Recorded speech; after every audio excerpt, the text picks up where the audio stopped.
Hi guys, welcome to the latest live. In this one, we've got Basil back in the room, and we're going to do a couple of things with Basil. He had a fantastic X space yesterday that he'd asked me to stick out on YouTube, and we put it out as a live, and we all sat watching his X space with Tommy Robinson. So I want him to tell us a bit about that, how that went, how it happened, and what happens next, and just what we'd done last week. We kind of had. Remember we had about an hour, Basil, where we basically just went through your timeline for the day because it had all the news in one place. So I quite enjoyed that. So we could maybe do that again once we've talked with Tommy.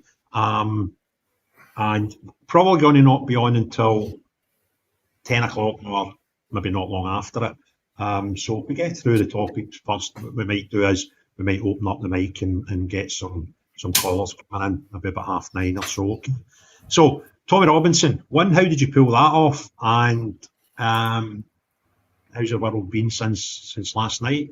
It's been class. But you know what, right? Obviously, I do a podcast, so if anyone's listening, it's called It's Only Politics. You can catch it on www.itsonlypolitics.co.uk. Links in my bio if you want to get to it there, or you can just go on Spotify or Apple Podcasts and find it there. So a plug for the show that it's on. Obviously, we do our interviews live on X, and then we record them and put them out. So the Tommy one is out there. If anyone missed it and you want to listen to the Tommy Robinson interview, you can.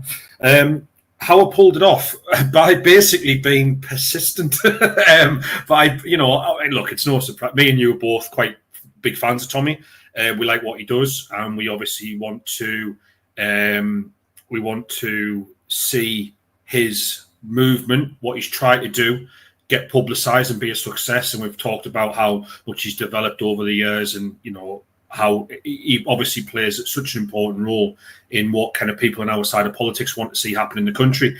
Obviously over time you just build a relationship, don't you? He takes notice or whatever, sees you on X, and he just kind of said hello and stuff like that. And asked him to come on, and you know what, a few weeks ago he said yes, and then the next day he got into that altercation in Euston Station, and it was like just the worst timing ever, obviously, I see looking through the It's Only Politics account right now, so you can see loads of the people we've interviewed. I do have an interview with Craig Houston, by the way, that will be going out when his issue with the law is resolved. Obviously with Tommy, I've just been really just kind of asking him, can he do it? Can he do it? And sure enough, in the end, he said yes.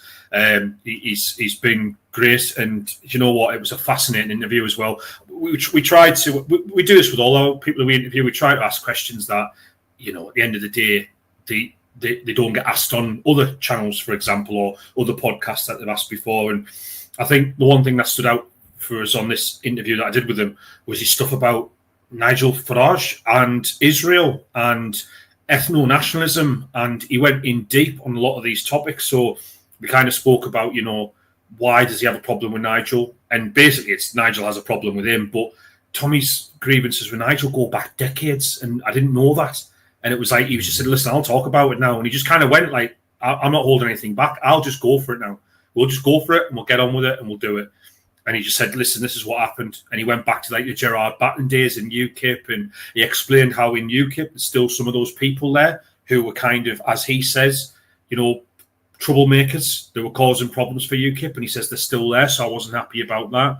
And obviously with reform, he just explained, I've got some real problems with the way Nigel operates, what he does to people. This is behind the scenes stuff. This is not even on the policies, which, as we know, we said before, we think they're quite weak, and so does Elon Musk said the weak source. But Tommy was like, no, this guy is not nice behind the scenes, and the things he's been doing are not good.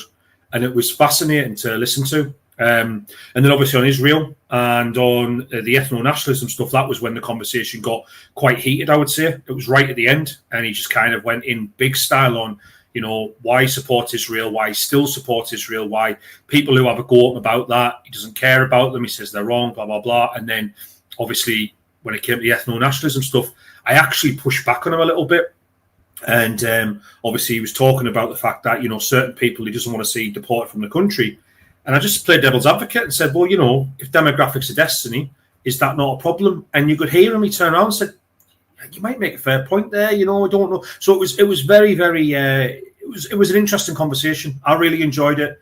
It was something I'll remember for the rest of my life. And what's that? I loved hearing Craig absolutely smack down that guy, Tommy Robinson. It got spiked. Oh, right. Is that referring to your previous life? There's a few people asking. I know Morag, she wasn't too happy with how it ended. I apologise to you, Morag, but there was a lot that you weren't aware of with that conversation. It went on all day, right? And if the guy just bust my head all day about something that's going to do with me, and then he's just, so it's a long story, Morag. So I do apologise for how it ended, but yeah, there was a bit of that in the making for all day. Some people have got press passes for Tommy Robinson's rally. Some people haven't. Well, only one person hasn't, and he's really upset, and he kind of started moaning. So anyway, that's not what we're here to talk about. So anyway. Oh, Craig, I didn't know you could get us. Can I get a press pass for that? I'm only joking with you. No, I'd love to go down, but no, I won't be there. Unfortunately, I've got issues that stop me from travelling. But I tell you what a day it's going to be, and the numbers he was saying on the podcast, he thinks like it could be 1 million people there, which is just, I can't remember an event that big since. I mean, you've got to go back to maybe the Iraq War demonstration, 2003. 1 million people demonstrate in London. Mm-hmm. So yeah. Crazy. It could be world changing, mate. It could be life changing, depending how it goes and depending on what happens when we're there. But so I tell you one thing about the the interview that made, I just love daft things, right? But there was a bit he was talking about the photograph we've all seen where he's got the Mossad t-shirt and he's sitting in a tank.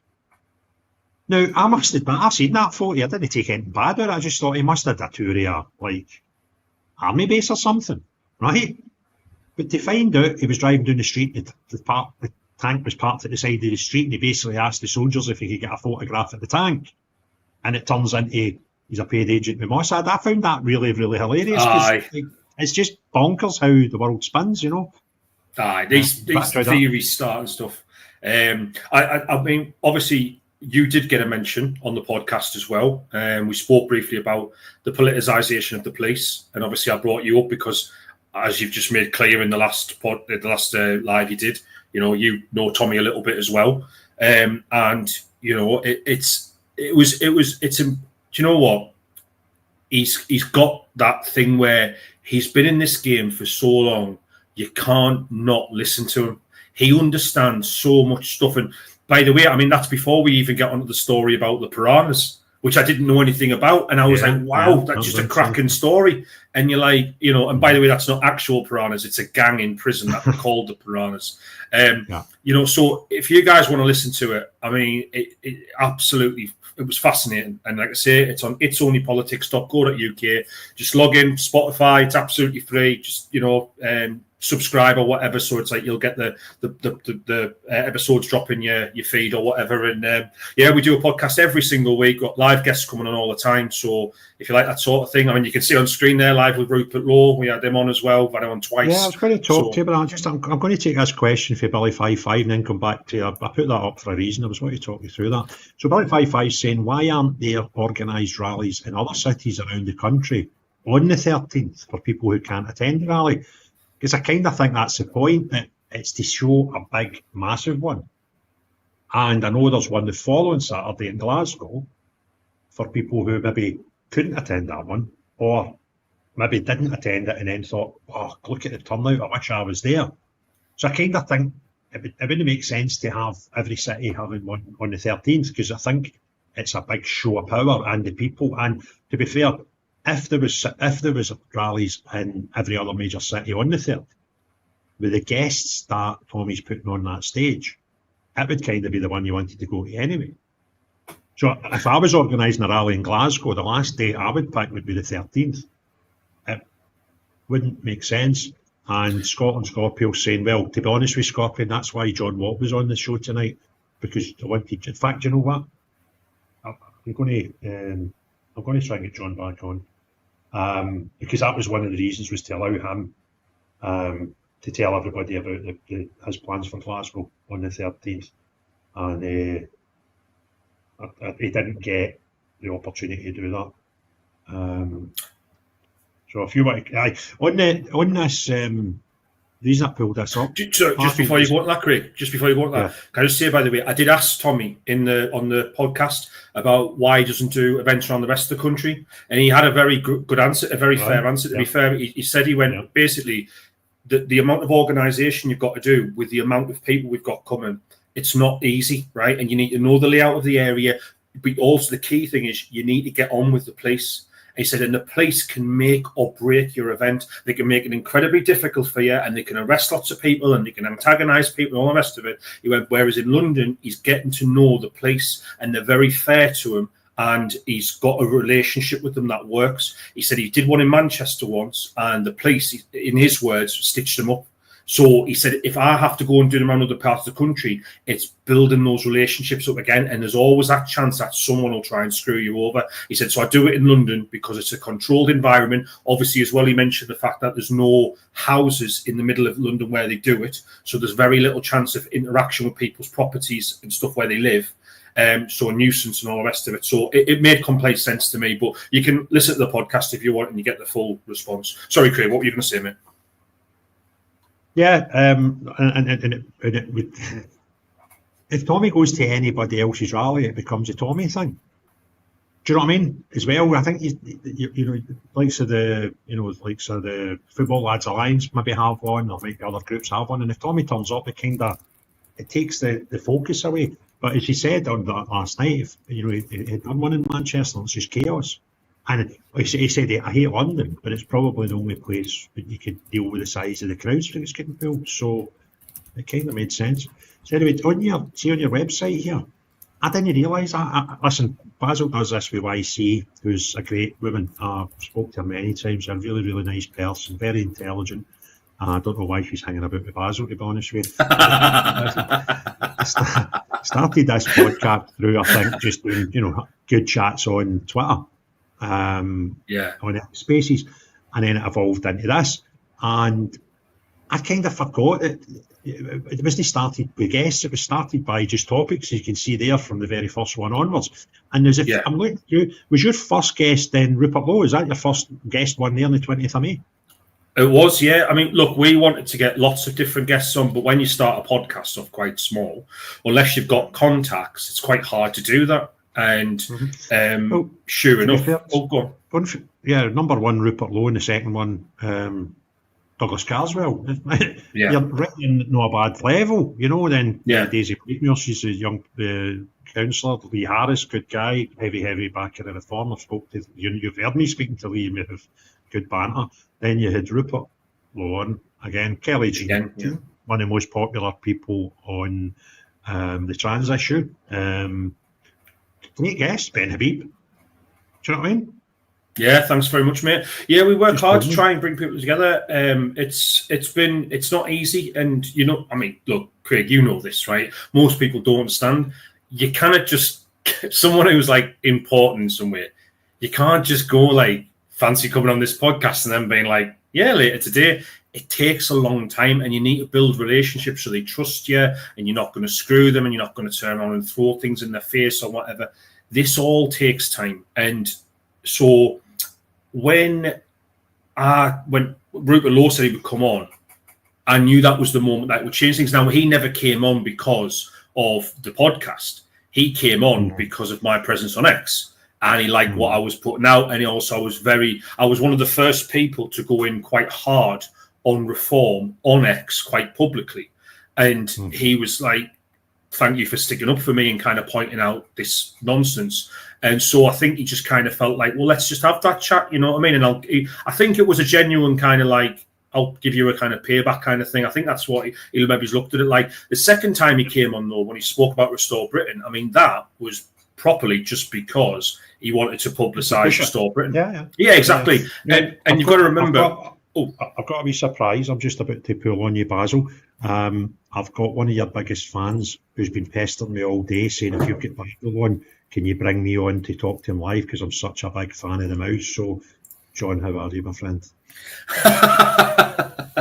Somebody else is sitting waiting to come on, John? I was expecting somebody else. Craig, to be honest. Hi, John. How you doing, mate? I'm all right, mate. You all right? I was actually saying the other day, right? I was talking to Craig about that, and I said, I can remember when you spoke on the GB News thing, and then obviously I've seen you in spaces and stuff afterwards, mate.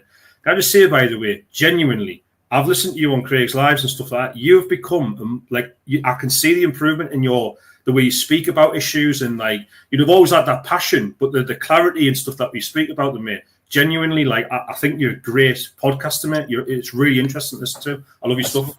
The thing is, for me, mate, the honest answer is, Basil, once I'm hoping that this gets fixed one day, and then see once it does, my podcast is gone, mate. I'm only doing it to make the change. I never ever wanted to say it would be a podcaster. So the day that this kind of gets fixed or whatever, that's the day I'll stop. But until that happens, I can't stop. Do you get what I'm saying? So yeah, I've never set out. I just called it Bring the Noise Podcast because that was like the name. But I was just like, because I kept getting shut down, and that's how the journey of me learning how to do this and the next thing. So once it's fixed, Basil, I want to then just go into the background. Basil, we're going to give John a cyber cuddle here, right? Because he does get sometimes a bit upset with me when I tell him things straight, right? But I'll beat that. The two of us were talking about that about a week ago, weren't we? How John's developed over even the last year, going for the guy that just was single thing, and then just the way. And I thought some of your interviews you've done in the street, John, have been absolutely brilliant. Going to protests and just getting the stories. It's been great to see you develop over the last probably 12 months to 18 months. Because to be honest, Basil, I just thought you were a Tadger a year ago. Aye, well, that's understandable, and vice versa. But I know. But what I'm getting at is that, so why did I go out and attend the protest? For me, I'll remain neutral on it. I feel like I don't want to see hostility, I don't want to see anything, but at the same time, why am I doing it? Because I know how much the mainstream media are lying. I know how much they have been lying, especially since 2020. So now that I'm up out my bed and can do these things, I'm like, well, do you know what? Let's just go and interview the people instead of actually listen to what the one-sided narrative we're getting fed. So when you go there, I mean, I have had it the last couple of days. I've had that it could be ashamed to call myself a Celtic fan. I'm a racist, and I'm sitting there going, well, if you go and look at my videos, you'll see there's nothing racist at all, and all I'm doing is asking questions, and that's it. So the whole point is to do what the mainstream media should be doing. And the good thing is that because I went to Perth, Basil, right, and Craig, so when I went to Perth, the good thing about it was, so Perth's quite how much, what would you say the I don't know, what do you think the thing of people at Perth is, Craig? How many people do you think live in Perth? Oh God, I don't know. 100,000 maybe. It's not massive. No, so the good thing about that is that a majority of the people that watched the video I done in Perth were from Perth. So that then got that community saying, well, this is what the papers have written. But then a majority of, I don't know what my views are at. I think the last time I checked it was 20,000 on YouTube. And I'm like, well, that's good. That's then painting the light, you know what I mean, of showing the local people. And again, it's like Falkirk. So I'm hoping that people in Falkirk say, well, here's what the mainstream media are saying, but hold on, this is what the residents of Falkirk are saying. So that's the point in it, mate, to show how much they're lying is. Can I just mention that there, John? Obviously, you mentioned that. I don't know if you caught the Tommy space yesterday, did you? I listened to it, mate. I listened to it. All right, cool. I hope you enjoyed it. I noticed that Tommy said he's really pushing the independent journalism thing because he's so fed up with the legacy media, right? And I think there's no better example than that. We're living through one of those moments right now. You need these protests all across the country. They barely cover them, and when they do, it's like the lightest touch, or it's far-right thuggery. That's what they want to show. I would actually say that. So the two protests at the weekend, we had the BBC at two protests, right? Now I'll never go on them, Basil. They've asked me for the last 2 weeks. They've asked me to go on a radio station, right? And I've told them to beat it twice, right? Because I've basically been at the protests, and then they're asking me about reform policies, and then they were like, do you want to come on and talk about the fault? And I'm like, not interested. I don't trust you. And I guess for me, when I seen the BBC and the presence I did at Falkirk last week, I was kind of like, do you know what? This has shown me that the pressure's really on them, that they have to show up now. Because if when I went to Falkirk a couple of weeks ago, there was not, GB News were the only one that was there at the time, I think, and the Daily Record, I think, were there. But the one there, we had STV, we had all these other ones. And I was sitting there going, they didn't really get the pressure on because there's people like me going out and Craig going out and actually documenting these things now. So that's actually, doing this is actually really good. And like I say, I do it because I care, mate. And the whole point is because I want a better future. Me and Craig spoke earlier on, and the main driver for doing this is kids. That's it. Yeah. Just want to get it's the next generation. We could be in danger of being the first that have handed over a country in a worse situation than the forefathers handed us, and that's kind of drives me. It was funny there, I was trying to get that stat right on Perth's population, and it came up at 2.3 million before I realised there's Perth in Australia. So it's like, what's going on here? So there you go, it's just under 50,000. Where are they all hiding? So that was a shit crowd, April. We've got 2.3. I was like, that can't be. Aye. So anyway, Perth, Australia has got a wee bit more. Perth in Scotland, about 50,000. Who was asking that? Was that you, John? That was me, but what I've been getting at is that, again, what the mainstream media played out and portrayed everybody as, and then you had the locals turn around and go, no, look at this guy, look at what he's done. He's went out and actually interviewed them. And it goes to show you that the police didn't allow me to go and speak to the other side, if you want to call it. And I was pushed about. But I'm always respectful of the police. That's the thing. Like, look, when I see police officers there, they do have a duty. They've got to remain impartial. But they do, again, when they're facing a certain way and not the other way, it can be intimidating.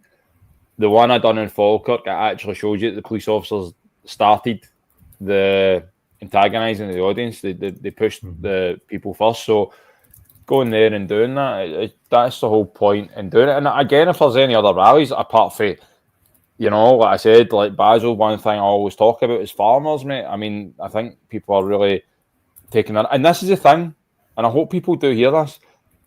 There's a Labour conference in Liverpool at the end of the month that the farmers are attending. Should there not a lot more people be attending that and going, that's where Labour are having a conference? Aye. I mean, sorry, did you say Labour are having their conference in Liverpool, are they?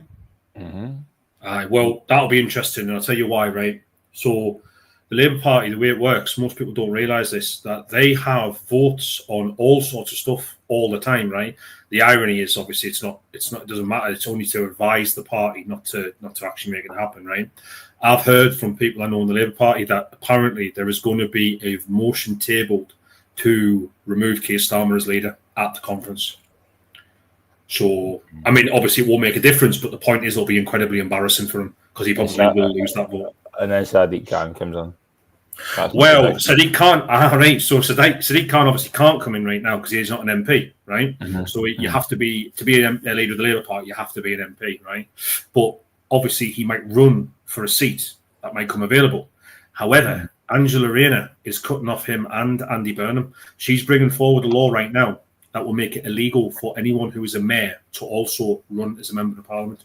So Sadiq Khan would have to resign his mayoralship before he ran for an MP, in which case they would try to cut him off when he ran as well, so he would leave left in the lurch with nothing. So this is the game's going on right now. But the fact that the thing is, right, whether these happen or not is irrelevant. The point is, the fact that they're playing these games goes to show they all see a weak animal there ready to be pounced on, and they see Keir Starmer as not lasting these next 4 years.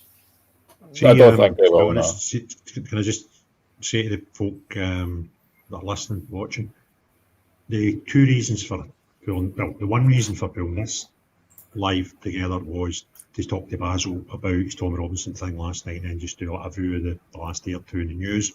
I brought John back in because the previous live was to talk about people and give them a platform, talk about what happened in the protest last weekend, and platform some that are planned for going forward that we kind of didn't get to do that. So I gave asked John to come back in, which is brilliant, and we can talk about that. And then I'm going to sort of look into other things. So see, likes of that, that's a topic that I was looking into just today, to be fair, Kenzie. So I'm going to start that, I'll throw it at the side, and then if I get a chance at the end, we'll cover any of the questions and stuff. So yeah, keep them coming. So John, before we go back to Basel, where did I get to? I want to do this one. I want to do this one. I want to click back there. So this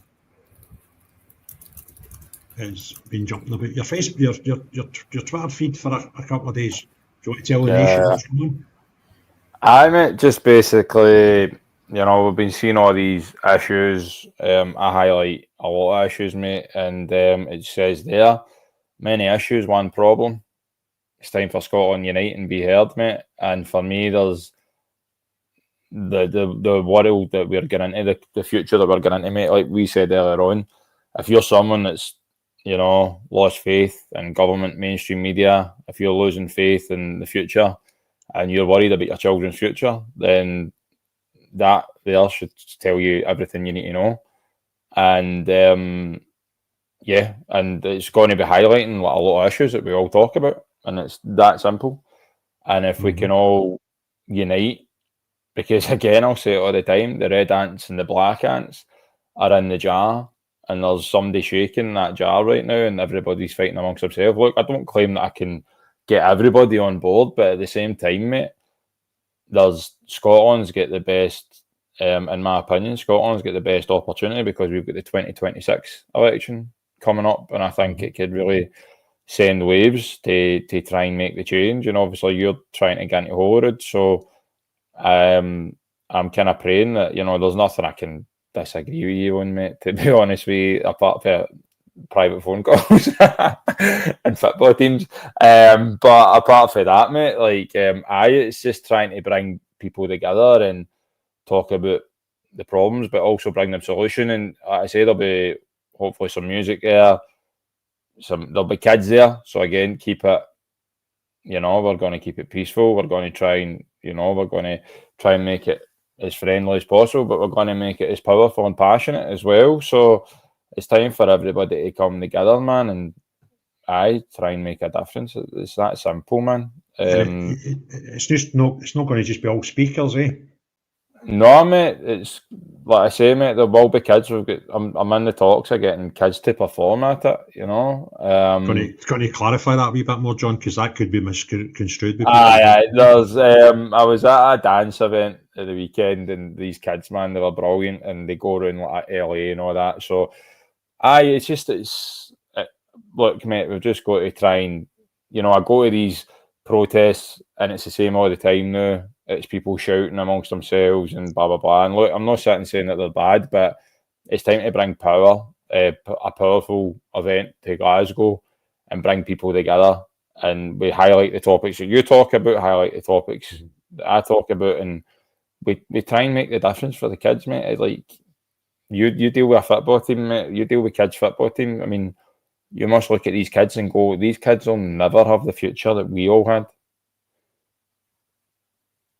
Well, I kind of do, because that's what keeps me driven. If I thought it was over, I wouldn't get out of the house. Do you know what I mean? So I kind of do, and that's my driver. Exactly. To do that. Do you know who was nearly coming on tonight? Donna. But brilliant. She's brilliant. She's brilliant. Oh, by the way, I need to say thanks properly. I just noticed there, Sandra Scott. She was in the last post, the last live, and was kind enough to send a £20 super sticker. So thanks very much for that, Sandra. Normally, more time to thank people. I say with yourself, Craig, myself, and Alex Kearney. I'm pretty sure we can pull the numbers. The only thing we might get up against is the weather, but as Scottish people, we're pretty much used to the weather. Do you know what I mean? And all we need to do is bring a brolly. I say bring the noise. We'll bring a brolly. I've just figured out why Morag Hamilton is so feisty. She started life in Linwood the same as me. When she was working in a hospital in Elderslie, I was. And just to say that this isn't like, this is the thing, it's not technically my event, this is everybody's event, because there's multiple people involved with this event. Do you know what I mean? So it's if you're just sick of it. It's funny, I've had two people who, one of them a very large group of people who are politically minded, and one a smaller group of people who, probably the nicest way to say it would be, they're socially connected, come to me and go, Craig, what's this thing on at the 20th? And I was like, I'm talking at it. Like, seriously? Oh, brilliant. You're coming, right? Like, that's brilliant, isn't it? And that's just, 40 hours in. So I would just need to keep talking about it, pushing it. And, Craig, I'd say saying I'm talking at it, and maybe we'll just talk about that later on. But I've declared it now, so folk know. But and getting near the time, it's about who's talking, but they know it's just about the prop. Let's get Glasgow's not had a chance. Falkirk, Aberdeen, Perth, smashing it right out the park. Glasgow's our biggest city. If you're not happy with the government or governments that are controlling you, get on the streets with us, because all the things that we're concerned about, I'll guarantee you're the same as you are. So it's given Glasgow a great opportunity to get out there and be heard. And honestly, if we can't get 10 times the numbers of your Perths and your Falkirks, that's no disrespect to them, the numbers they're pulling is fantastic. When you look at the area of Glasgow and surrounding, we really need to be getting 10 times the amount of people on the street, or people who that didn't really work, did it? We want everybody for Glasgow. If you're up for England, come up for England. It doesn't matter. Like, we're having the same problems as down in the UK. We're having the same problems in other countries at this point in time.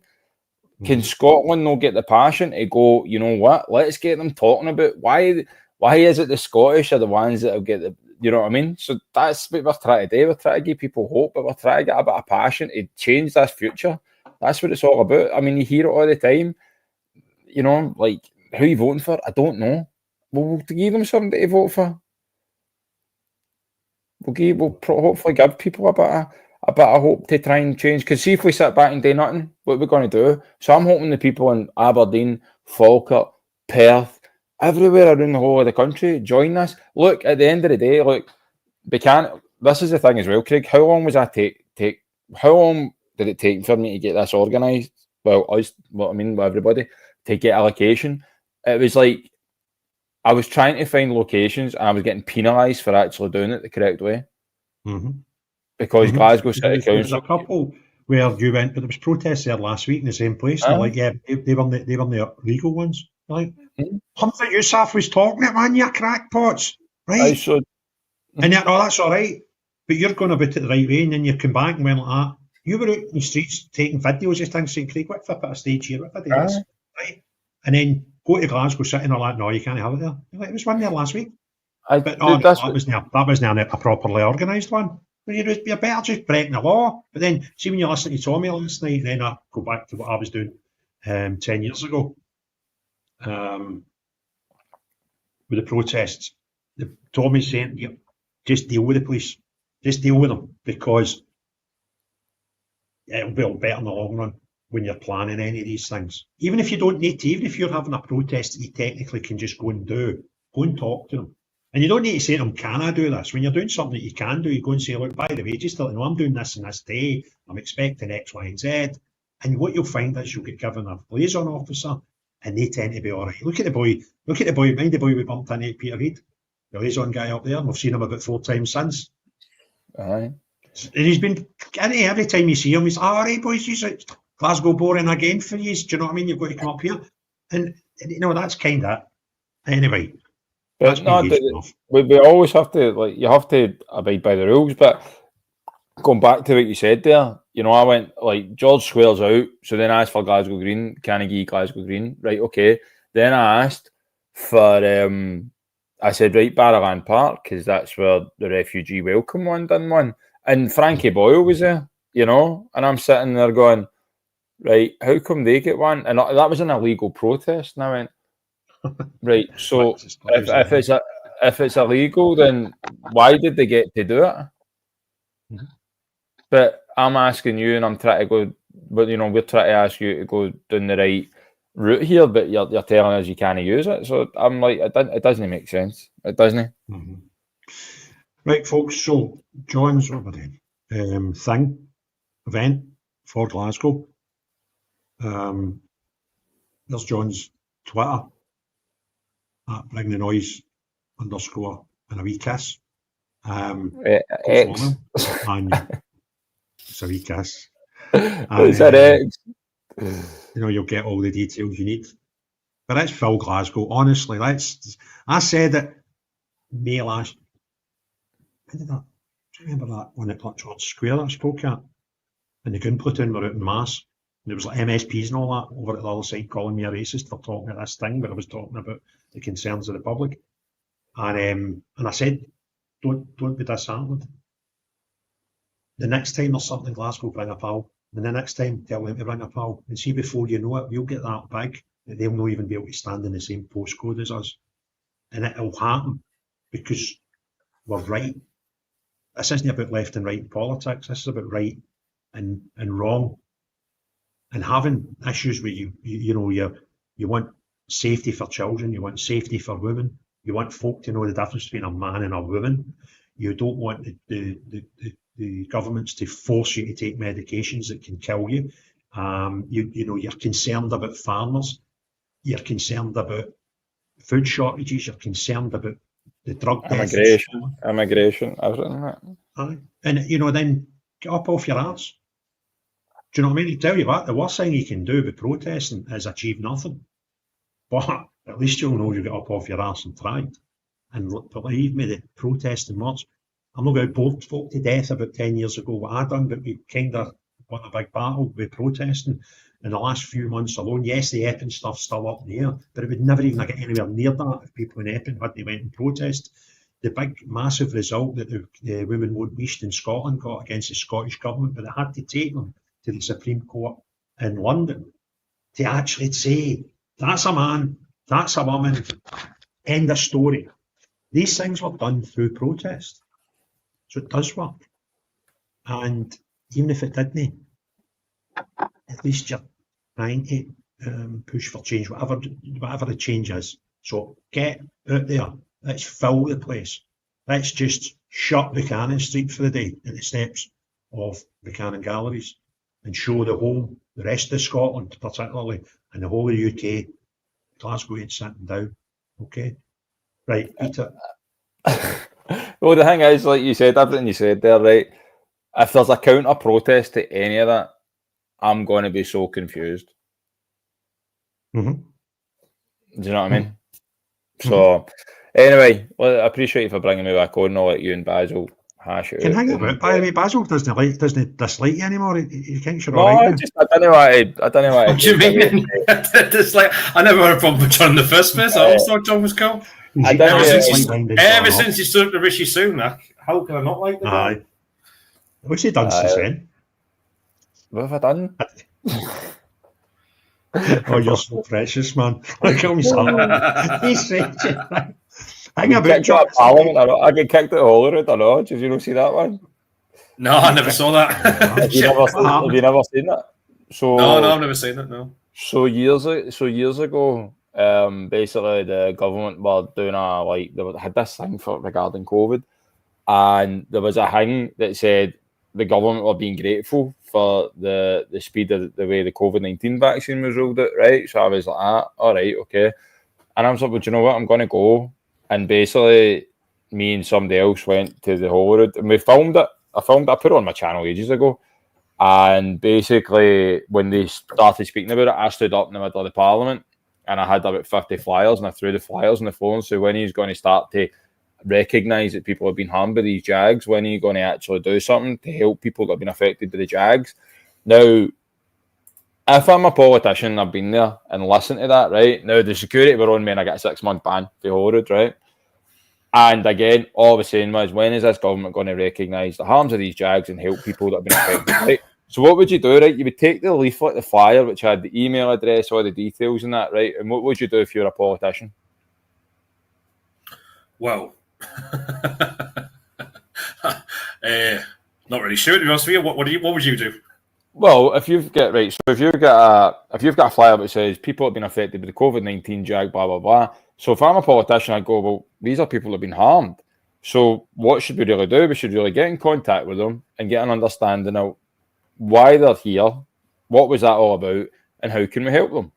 But no, the email I got was, due to you doing this, that, and that, saying you have a 6-month ban. Make that one make sense. Yeah, they're supposedly there to serve the public. They're there to hear about people's concerns. I already had meetings with MSPs and MPs, and they were just ignoring me. They were ignoring many of us, and they've done it all around the world. I want to add that as well. So that was just another fiasco that I've done. yeah. Can I ask you, John? Do you know when all this stuff has happened and the things that have happened to you in your life and stuff?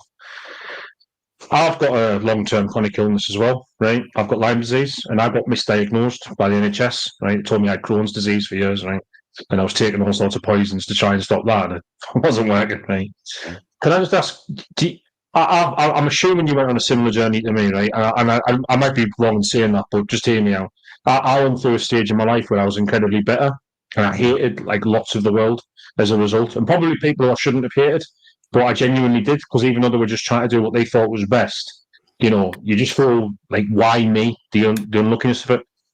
I'm still on that journey because I'm not healed yet in any way. Do you know what I mean? I'm still well into getting medication, but you seem to be a lot better than what you were.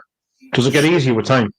So, well, Lyme's disease, actually, it's very similar to some of the stuff that I was getting. I'm not sitting saying comparing wise, but I mean, I had over 50 symptoms, so there is things out there that can heal you naturally, mate. And it's about diet's a key thing. Hyperbaric oxygen chamber, I tell everybody about that. I mean, hyperbaric is a godsend to me. I mean, I'm going to assume that you suffer from chronic fatigue sometimes. Oh yeah. Right, where you feel like you've got lead strapped to you. So I'm telling you right now, hyperbaric oxygen chamber is a complete game changer, mate. But look, give me a message, mate, and I'll tell you anything that I done to help me, maybe help you, mate. Because I wasn't getting anywhere with the NHS, mate, and I would rather give people, like, I was in a bedridden wheelchair, couldn't even dress myself. Now I'm here and I'm bringing the noise, mate. So I'm a walking miracle, if I'm being honest with you. I'll check you sometime about that, John. I'd really appreciate it. Thank you. No bother, mate. No bother. Anyway, should we go back to the state of the country? Oh, fuck it. Oh, instead of the state of Basel. Craig, Craig, you're on mute, mate. Brilliant. Keep it that way. Keep it that way, Craig.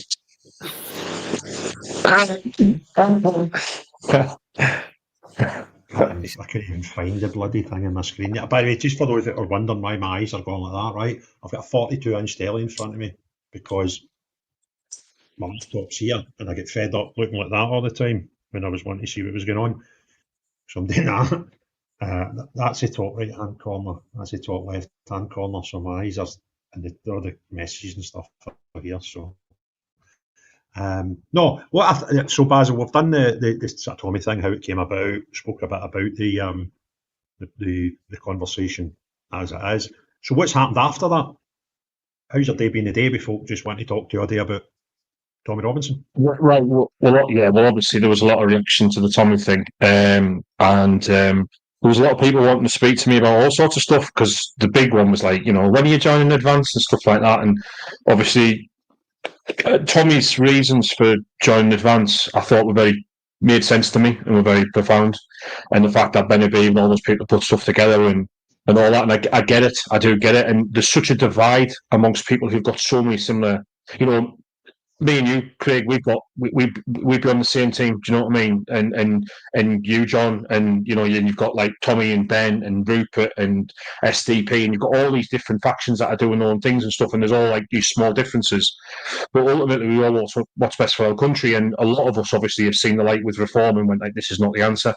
And so it's interesting to see people's different perspectives on that. And right now, politics in this country, while it is a hotbed, It is interesting times. It does feel like we're going through one of those moments in history, you know, that people talk about, like in decades to come, and say, "What did you do when this happened?" And you know, this will have a name for this period, I'm sure. And when people talk to you about kind of what's going on in the country, you realise why. Because my God, I mean, look at my timeline today, Craig. If you want to bring it up, you're more than welcome to. But look at what's going on today. It's been insane. And you mentioned the Fabian Society earlier. I'm starting to think like this is all driven by those bastards. I really am, because none of it makes sense. Did you see that Cooper's press in the Parliament today? What she announced for more migrants coming to the country? No, mate, we put it up in the last space. And let me just tell you, it's 50 seconds long. I'm going to do a 10-minute video on it. I didn't see it today, right? But one of the guys that was in, who's organising the Holyrood process for next Saturday, he said, "Look, Craig, I sent him in a DM and we put it up. In fact, I'll play it just now, actually. It's easy for me to get." And there was a couple of bits where I've just had to stop and go, "What?" Right? It's just like in front of you. In fact, why can I not see it? Have you got it in your timeline, Basil? Yeah. I know I can see it because I'm looking at a conversation with you when I should be looking at a conversation with the guy that sent me it. Right, so here it's here. Let me just line this up. Right. Pause. Make that big. Doing StreamYard. And add the stage. Right, sorry about this. Right, so this is it here. I'm going. It's about 50 seconds long, but I'm going to stop it in 2 or 3 places because it's just it beggars belief what they're actually doing here, and nobody's like coming Guy Fawkes #2. But look at her over at the bottom right. She looks like a woman that thinks we're in fucking bother here, right? She doesn't look convinced by what's going on with Yvette Cooper. That face, man. Right, look at that face.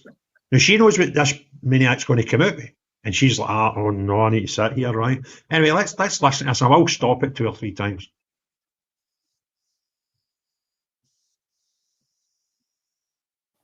It's on mute, mate. It's on mute, mate. I can't hear that on my end, Craig. I don't, Craig. Craig, can you hear us? Yeah, can you not hear that thing? No, can't hear it, mate. You can't hear that? No one can hear it. The comments are saying they can't hear it either.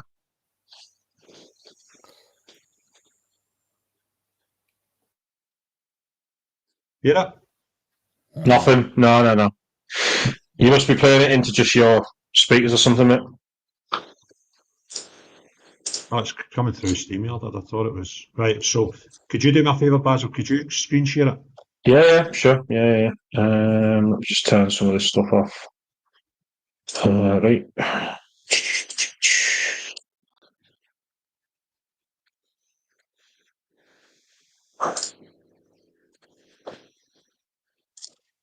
Can you hear that? No. No. You can't. Could you hear that? Oh, I wonder what's going on. Hold on. I'll try this one again. That all working? I mean, it's worth knocking about with because it's just mental. I'll try this one more time. Confidence of the British people. That's working there now. Solving the Home Office has put in place systems to issue expedited visas with biometric checks conducted prior to arrival for children and their immediate accompanying family members. And we have done the same. Just stop there, right? I take it she's talking about injured children in Gaza. Is that kind of what they're saying? Yes. And their families, right? Yeah. Right. All these countries that are around about Israel that are Muslim majority countries, they don't want to take Gazans as asylum seekers, right? Which they'll have their own reasons for doing that. But every single one of them, for example, Qatar, Saudi Arabia, Jordan, they have all provided for a long time medical provisions for kids that are injured, and they take them out of the country, they take them to their place, and they fix them up. They've been doing it for a long time, right? So when our government started talking about this, I'm thinking, why do we need to do it? Not that we shouldn't do it, right? Like, it's kids we're talking about here, right?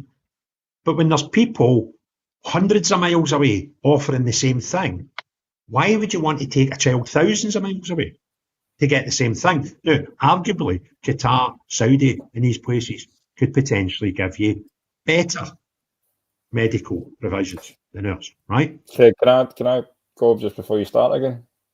Right.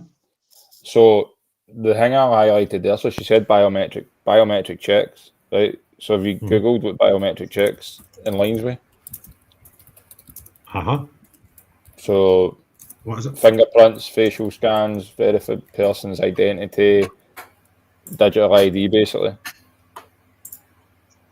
Shockeroonie, right? So we're going to digital ID these people's, right? So now, so they're talking about children that are injured due to this horrific war, right? They don't need to come. They'd be better going to Saudi or somewhere that's like an hour away than 10 hours away. It just makes no sense why there's this mad rush to help people that are getting the help. That's one thing nobody can dispute. The kids in Gaza that are injured are getting help when they get them out of the country, and they can take them to all these places, right? So there is no need for that. But then she says, just rewind it a second, we're given the same, right? Let's get better. And we have done the same for all the Chevening scholars and are. We've done the same for the scholars, right? Now, forgive me if I'm wrong, but about a year ago, we stopped giving family members visas who were coming here to study. There's very, very few courses now, and I don't know why they picked some, but they said the vast majority of courses, if you're coming here as a scholar visa, you're coming yourself. We knocked it in the head, right? However, if you're coming here from Gaza, we're going to do the exact same as we've done for the injured kids, right? Because what we're talking about here is injured kids, and then we've just said we'll do the same as, so we're not really saying it, but we're doing it anyway. The same stuff. So we're biometric, and your family's coming. That makes no sense. And I want to cover the type of people that we'll be getting through. Let's put it on the process of doing so now for the next group of students from Gaza. So the next group, right? So we've already got a group, because we're going to do the same for the next group. Who have been awarded fully funded scholarships and places at UK universities so they can start their studies in autumn this year. Right, today is the first day of autumn. And this is the next. So we've already had some. They've just never told us. Is that making sense to you? Am I cuckoo here? So the next group, so they can start their studies in the autumn. This is the autumn, right? And so this is actually the second lot. You just never told us about the first lot, right? And I've still not covered the type of people that will be coming here, because I'll cover this. This is really important. And later this year, we will set out plans to establish a permanent framework for refugee students to come study in the UK so we can help. Look at that woman's face down the bottom right. It says, I think we might get away with this here. Nobody's caught that we've already had them here and we're giving them special dispensations that the rest of the world don't get. She's like, I think we've pulled it so. More talented young people fleeing war and persecution to find a better future, alongside capped and managed ways for refugees to work here in the UK. So now refugees are going to work here in the UK as well, right? You're like, this is a minute worth of absolutely groundbreaking stuff. Mr. Speaker, this government is determined to fix every aspect of the broken system we inherited and to restore the confidence of the British people. Right, stop you there. Right, that's that finished, thankfully, right? There's nobody disputing the Tories made an arse of this, right? They didn't help matters, right? What they're doing is actually making it worse and justifying it by saying it was the Tories. I'm fed up with this, with Tories' fault. It's the same as the SNP, it's Westminster's fault, right? It's like a broken record, right? You're actually making things worse. Now, the biggest problem I've got out of this whole thing is who's coming. Now, if you remember, the BBC done a documentary about how terrible the world was in Gaza. Remember? They done a documentary following this young kid through a 6-month period or something about how terrible Gaza was. And it turned out, he was quite an intellectual kid, remember? And he had all these aspirations. And it turned out his father and his uncle were in Hamas. And his uncle was very high up in Hamas. Can you remember that, John? Can you remember that, Basil? Yeah. Right. Because that's the type of kid that's got ambitions to study in the west of Europe, right? See your demographic, the ones that everybody is like, this is the right, we need to stop killing kids, right? It's no nice, right? They don't have aspirations to go to the west of Europe to get studies. They don't have enough of an education to qualify for studies. The only people that qualify and have got ambitions to study further education in places like the UK are the upper echelons of the Ghazian people. And unfortunately, the only people that are at the upper echelons of the people in Gaza are Hamas and their families. So what we're saying is, we're going to give you guys visas to study. And unlike the rest of the world, your visa to study will let you bring your families. Is it just me? No, it's not just you, mate. And do you know what it is? This country, region, place, whatever you want to call it, right? I'm not trying to piss people off by saying, the wrong terminology here. But let's be honest, right? It's one of the most dangerous places in the world in terms of the people that they produce, right? These people have been subject to a terrorist government, an Islamist government, an anti-Western, violent government for decades, right? And before that, it wasn't much better either. And you've got to remember, what kind of people are they producing? And we're like, yeah, let's bring them in. Let's make them college professors. This is insanity. Yeah, but can you understand what I'm saying about the kids that 16 to 18 to 20 maybe that are going to come here? When you look at the demographics of Gaza, they are only coming from one part of that demographic, and that's the upper echelons. And the upper echelons of Gaza, I've got news for you, newsflash, are Hamas. And we're not even just saying, well, we'll take all Hamas's kids. We've already told them at the start of this video, see what we're doing with the sick ones, we were giving them visas for their families, we're doing the same for the students. So we'll just give the fucking visas to the families that we know are Hamas. This is insanity. How can I know these things as a two-bob fucking podcaster? And the people running our government don't know these things. Well, they do, right? They know, do. And they'll know more than me. And they are actually making this possible. These people. That's what I was going to say, mate. Yeah, you with me? I found this out, right? I figured this out over the last few months, all these wee bits and bobs, right? They'll know far more than I'll ever know. And they're making it possible. Mate, this is what I was saying. It's not. I was going to say they do. That's where you're wrong. But obviously, you said no. They do know, and they do. And this is what you were. When you mentioned the Fabian Society earlier, I didn't think we'd be talking about the Fabian Society tonight, right? If anyone wants to work out why the Labour government is the way it is, go and look into the Fabian Society. It is shocking, man. The history of that organisation, right? It's all about undermining capitalism, social engineering, elitism, and abusing the working classes to do your bidding for you, globalism, all the rest of it, right? And again, this sounds like conspiracy theory stuff. It's not. It's real. Basil, it's no, mate. It's no. It's just real. I say it all the time, Basil. Documentary, Agenda 2030, it's playing out in plain sight. All you've got is you had Sunak and his mob doing it, and all you've had is the next lot coming in to do it, and then it's going to be the next lot, and it is just in plain bloody sight at this point. What I picked up straight away from that was the biometric side. Now, one thing I did hear, and this was, again, could be conspiracy, whatever. So everybody that comes onto the UK has human rights, true? So, right. So as soon as you come onto here, that's why that they're giving them houses and everything else. I don't know what party it was, but I heard someone say that they're trying to get rid of that human acts right or something like that, right?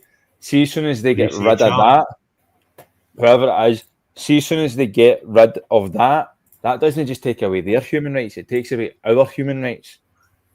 No, that's only true if it's not replaced with something, and that's the key component to all this. It's what nobody's saying we've no human rights. What they're saying is we don't kind of like the ones we've got now because they're all in the favour of people that we don't want to have the asylum seekers and stuff, right? So it's not. Nobody's suggesting we should have no equivalent of the ACHR. We say we need our own one. And the ACHR, when was it written? You done a thing on it. 1950s. Right, so shit's changed in 78 years, right? So can we, it was there for what happened in the Second World War. That was basically it, right? But times have changed. So can we have a new version, and instead of getting into bed with the EU, we'll just have our own, if that's all right. And that was kind of what a lot of people voted for Brexit. Brexit must be the only referendum in the history of referendums that it doesn't matter what way you voted in the referendum, you never got what you voted for. Because both people that voted to remain in the EU didn't get it, and those that wanted out of the EU didn't get that either. Right? Because we're still giving away our fishery rights, we're still getting held to, we're signing up for more food standard rights. We're still bound by the terms of the ACHR. We're bound by stupid agreements with other countries and, protecting our own borders. So we never got Brexit. So nobody's actually happy with Brexit. It was a farce. But anyway, I digress. But Brett Basil, you started talking about that 52, 59-second speech. What were you seeing in it? Well, look, I never had any high hopes for this government, right? But they've even surpassed my expectations with how awful they are. I actually thought Keir Starmer would be like, he wouldn't fix any of the problems, but he wouldn't make them worse. I genuinely thought it would just be, we were plodding along. But this has accelerated so badly. And Yvette Cooper, Angela Rayner, they're all in on it. And again, go and have a look at the member of the Fabian Society. It's all the top people. And, again, I don't want to sit there and bang the drum for it, but it's true, man. It's true. Their belief system. On the podcast, right, I got Douglas Carswell on, and I asked him. And by the way, it was so funny. Last few days, if anyone's not been seeing what has happened with Douglas Carswell, he said something on his... America, shut up. He said something on his Twitter feed, and loads of people, including former prosecutors of the CPS, have been saying he should be arrested for saying this. And he's like, I'm in America now, you can't touch me. You know what I mean? Mm-hmm. Brilliant. But I had Douglas Carswell on the podcast, and he turned around and he said, I went, Douglas, why do these people think the way they do? And he said, Basil, he went, they go to these universities where they get taught by Marxist teachers, and then they go to these political groups like the Fabian Society, and they basically get indoctrinated with values and beliefs that are completely antithetical to the vast majority of society. And they see themselves not just as elites, but as the future of this country and of this world, right? They believe that they genuinely are the true... do you know what it reminded me of, the way he was describing it? It reminded me of Nazism, right? And I don't mean in terms of what they believe, right? It is different, but the way that they saw themselves as the master people, as if they're better than every single person on this planet because they know the truth and everybody else is just idiots who are waiting to catch up. It goes like what you said there about the indoctrination as well, Basil, and you're saying that people go to these whatever. The same thing's happening in the NHS right now, mate, where people are thinking they're doing good things regarding that certain jag, and it's the exact same thing, mate. Like the indoctrination, it's like somebody said, you go to school, you raise your hand to get the correct answer and all that. Like these people believe they're doing good, but really they're doing bad, and it's just it's a mad world we live in. Right. It's right. Here's something interesting, right? It's just nuts, right? Just think of the biggest idiots in the government right now, right? Because that'll kind of shorten the time on this next thing, right? So I've asked Grok, right? Oh no, that's not Grok. Sorry, Taberman. Who in the current UK government are in the Fabian Society? The Fabian Society is a British socialist organisation and think tank affiliated to the Labour Party. Right. No, sorry, I'm laughing because I already done the same thing. I was going to bring it up. I've literally got Grok open with all of these listed already. Right. So, Keir Starmer, right? Shocker, Rooney, a long-standing member of the Fabian Society. Starmer has emphasised his social justice, progress, equality as a line into his own. He's become a member for over 30 years. Now, forgive me if I'm wrong, Basil, you know better than me. Was he even in the Labour Party 30 years ago as an active person? Well, not because he was the prosecutor, right? Yes. Right. So when he was the top guy in the prosecution services in Britain, he was in the Fabian Society. Mate, it just happened the other day. Justice Bean, the guy who ruled on the Epping protest and ruled in the government's favour, turned out he's a member. And you're like, how can you be a judge if you're a member of that organisation? Yvette Cooper, the crackpot we've just heard. Wes Sterling, he serves as a vice chair. Right? She chaired the Fabian Society's Commission on Regional Poverty and Equality. Right? David Lammy. He done a piece in foreign policy. They can't be the brightest, right? If they let him do stuff Look like at this. that. 141 Labour MPs. Yes, 141 Labour MPs from the last election alone. How many MPs did they get the last election?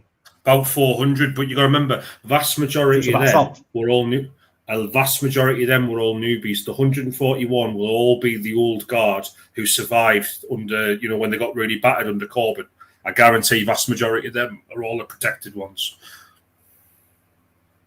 Mate, I mean, look at the top people in the government. They're all Fabians, right? The people who run the Labour Party are Fabians. Right, see, this is, was it that one? I've searched it twice. Right. The current UK government, formed by Labour, Victory, generally includes several prominent figures who are reportedly members. Based on available information, here are the key individuals in the current UK government associated to the Fabian Society. Right? It's somewhere else I was reading. Is it here? Aye. Additionally, now that's only 4 members of the cabinet, right? Plus the Prime Minister. More than half his cabinet are members. So how many is in his cabinet? Well, I've got a list here, mate. Mate, just let me share my screen, right? I've got a list here of every single one in the government or who has been in this government who is in the Fabian Society. Have a look at this. Right, so these are just people who have been ministers in the government. This is not the full 141. Full 141 that's the 141 MPs. These are which are the government ministers? 1, 2, 3, 4, 5, 6, 7, 8, 9, 10, 11, 12, 13, 14, 15, 16, 17, 18, 19, 20, 21, 22, 23, 24, 25, 26, 27, 28, 29, 30, 31, 32, 33 government ministers, all Fabians. That's insane. What? That can't be current ones. Most of them, yeah. So one in Glasgow West there, who was that? Glasgow West. Douglas Alexander. Didn't see it. Glasgow West. Douglas Alexander, I think. So, there we go. Michael Shanks. So, Secretary of State for Healthcare. Secretary of State for... Aye. Chancellor, the Deputy Leader, the Prime Minister, the Health Secretary, the Education Secretary, Minister of State for Development. They're all Fabians. Going to the top, did I read what was at the top of that? Based information, blah, blah, blah. The following MPs provided from the provided list of Fabian members currently hold government ministerial positions. Right, so that's not made up, that's not somebody guessing. No. These are all government ministers. And they're all in the top jobs, by the way, as well. Go and do us a favour, because you're quicker than me at this, right? Going to put in Scottish MSP's Fabian Society. All right. I was thinking the exact same thing, Craig.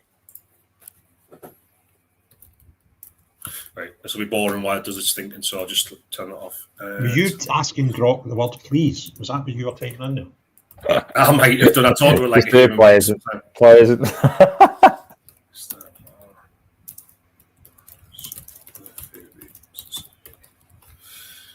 Right, Michael Cleland, thank you very much. He's gifted 5 memberships to the channel. So basically, I think it randomises them. I'm not sure how it bases them. So there's 5 new people. He's always on, Michael. He's sound. Isn't he? Yeah, there's a load of people that you just, apart from this is a creepy one. This one just comes in and out sometimes when certain people are in. Thanks, Brent. Appreciate that. Just so folk know, the super stickers and the memberships, that I'll keep that money and I buy things with it for the channel, like the camera I'm using, my new mic that just arrived today, my new favourite thing in the world, which I've got to use in Falkirk, and we put out some footage, my drone, right? A fantastic camera. So I've done a wee bit of the Falkirk protest, put out a wee video, and again, you guys paid for these. So thank you very much. And that's all through the gifts and stuff. And the stuff that goes to the Buy Me a Coffee, I use that for my trips, and I've got about 400 or 500 quid in the kitty for the next trip, which I'm planning very, very soon. So thank you very much. I hope I've killed enough time for you there, Basil, to get you. It's not for me, it's for Grok. It's still thinking. I don't want to do a quick answer because it's got to search through all these different things to find people. But it's it's pulling together this time. You've got to remember that not everybody is. It's an open knowledge who are Fabians. Sometimes they announce and sometimes they don't. So it's just going through it right now, trying to find as many as possible. But someone put up there, does the SNP ideology align with Fabian? Yes, absolutely. The SNP, again, how left-wing are the SNP? You know what I mean? They're basically Labour Party people who want Scottish independence. That's the difference. Do you know what I mean? So it's very much the same kind of stuff. But I would argue the SNP are even closer aligned to Fabian ideology because actually, if you look at the Labour Party, they do have people in them who are from, say, the Red Wall, who have maybe more conservative, small c conservative principles. Some of them do, not a lot, but some of them do. The Blue Labour movement, stuff like that. There isn't any of that in the SNP. Right? The SNP have come completely down that rabbit hole, so it wouldn't surprise me at all. It's still checking, by the way. So I found interesting. I'll kill some time for you, right? Do you know what I found interesting when I started my wee bit of diving on the Fabians today, which is probably why I didn't get much video for. It basically started, right, get this, by a bunch of toffs. The most un-Labour people in the world that have just went, we kind of like this, right? Does. And how to control the working classes. You know, like, these are fawing for it, and they've been fawing for it for a while, because it's not a new organisation. According to the research I've done, there's two. Daniel Johnson, Edinburgh Southern Scottish Labour, and Paul Sweeney. It's loaded now, but there's more coming through for me. I've got 1, 2, 3, 4, 6. I've got Anna Sawa, Daniel Johnson, Pam Duncan Glancy, Paul O'Kane, Paul Sweeney, Pam Duncan Clancy. Aye, that's she's a woman that threw the disabled people under the bus. So she's basically Labour, isn't she? Mm-hmm. I think these are all Labour, to be fair. Aye, so Pam Duncan Clancy, who is the representative for disabled people in Scotland, decides to ignore people disabled by the Jags. I sat down and had a conversation with that woman. Absolutely, just I knew straight away she was just a total robot. Paul Sweeney, he's another Glasgow. Yep. Sarah Boyack and Paul O'Kane. So that's just the Labour ones that are declared. Pam Duncan Glancy, what it says, she was featured in the Fabian Review Summer 2025 and has participated in Scottish Fabians mentoring events, reported as a member in social media discussions. So yeah, it's like 90% sure she's a member because of the reporting of her in the Fabian stuff. So there you go. All right. And I guarantee you there's more, by the way. They just won't make it public knowledge, you know. So it's you don't have to. So like I say, it's just obvious that these people are corrupted by an ideology that will destroy this country. I've got no doubt about it. If they're allowed to do it, you know. So I think thanks for the nudge on that, Kenzie. It turned into quite a bit of a next one, Craig. Craig, do you believe that the 31 days of August, there was 18 days of zero votes or New Brits on the official Home Office website? Yes and no. When I went down to Dover, I was up on the cliffs looking over the hidden, where they bring in the border force pickups, taxi service, and the figures that these guys were counting was within 1 or 2 or 3 of the official figures that they put them out 2 or 3 days later. So if they were wrong, these guys would be right on top of them.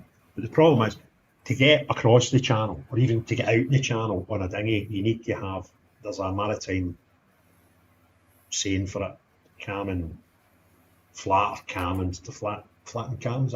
Basically, no waves and no wind, right? Or the French will kind of not even let you get out because it's dangerous. And it's got to be perfect, or you can't really get there. Well, you could, but the French will not guide you out and the Brits will not pick you up, so you'll just land on a beach in Folkestone or something, right? Because the figures are only the ones that are coming in through our controlled border force point of entry.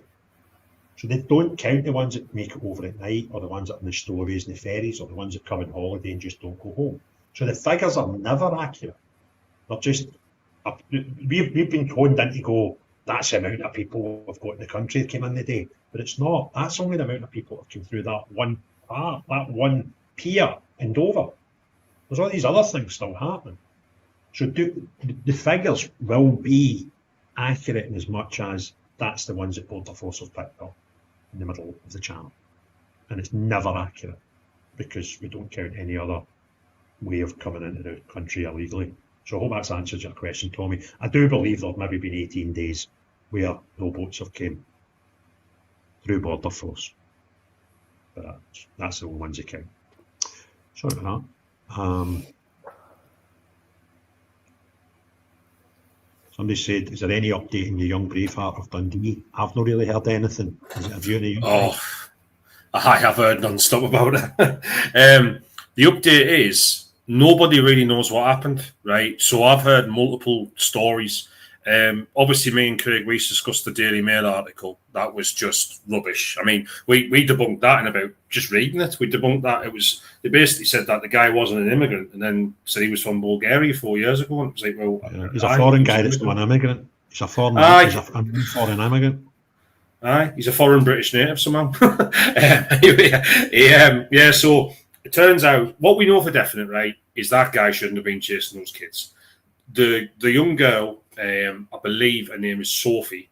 She's been arrested and charged, and Ruby, her sister, they've been detained at the time as well. And apparently, they come from a really bad background, which I don't think it took much to work that out. So I've heard rumours of all sorts of stuff going on with the families and stuff like that. I'm not indulging in that stuff, right?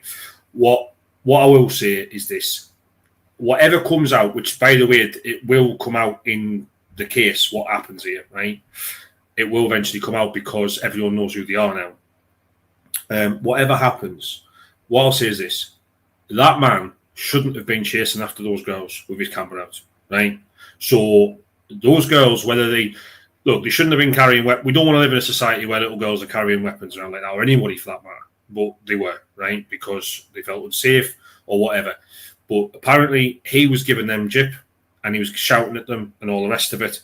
And when she shits it on camera that your kid bashes, it's because they've had previous apparently as well. So allegedly they have all had previous. They know of each other and he's had a go at them before. And I think his argument was these are troublemakers who give us all the crap and all the rest of it. Whereas she's saying we're just kids and it's very tit for tat. So let's find out. We're going to find out in the weeks to come, I'm sure. Yeah. But it sounds like none of them have covered themselves in glory. But let's remember, 2 of them are children. One of them's a grown man. Mm-hmm. So yeah. We've got a couple of good points here. MJ's asking, are the migrants in the lorries counted, Craig? No, they're not. That's the whole point. The only people we count are the ones that we pick up in the middle of the channel and bring back near Border Force boats, or if it's exceptionally bad weather, the RNLI. The RNLI used to pick them all up. And then when the public found out their funding dropped because they rely on donations, so they now only get involved when there is a risk to life. So if a boat's going to capsize or the conditions are just, came in pretty bad, they'll go out and pick them up. The rest of the time it's our Border Force. That's the only ones we count as irregular arrivals, right? We've stopped counting. And I found I'm standing in Dover, right, watching this in front of me. I was there for 4 hours and 250 people came off the boats. In 4 hours, there was about 600 that day in total. And I looked to my left, I said to the guys that were there, I went, are the stowaways finished? And they're like, what? I went, well, the numbers are the numbers coming here. And they're like, no, that's still mental. And I said, there's people arriving in the beaches. I stayed in a place called Blythe along the coast. And they went, no, people are still getting up the odd morning and there's like dinghies in the front garden. Because when you come over on the cover of darkness, and it's all to do with the tide, right? because some of them are even leaving in rivers in Calais. So they're not coming on the beaches now. If the tide's right, they can come on at rivers and just sail down right out the channel. And if that's dark, it's dark. They don't care.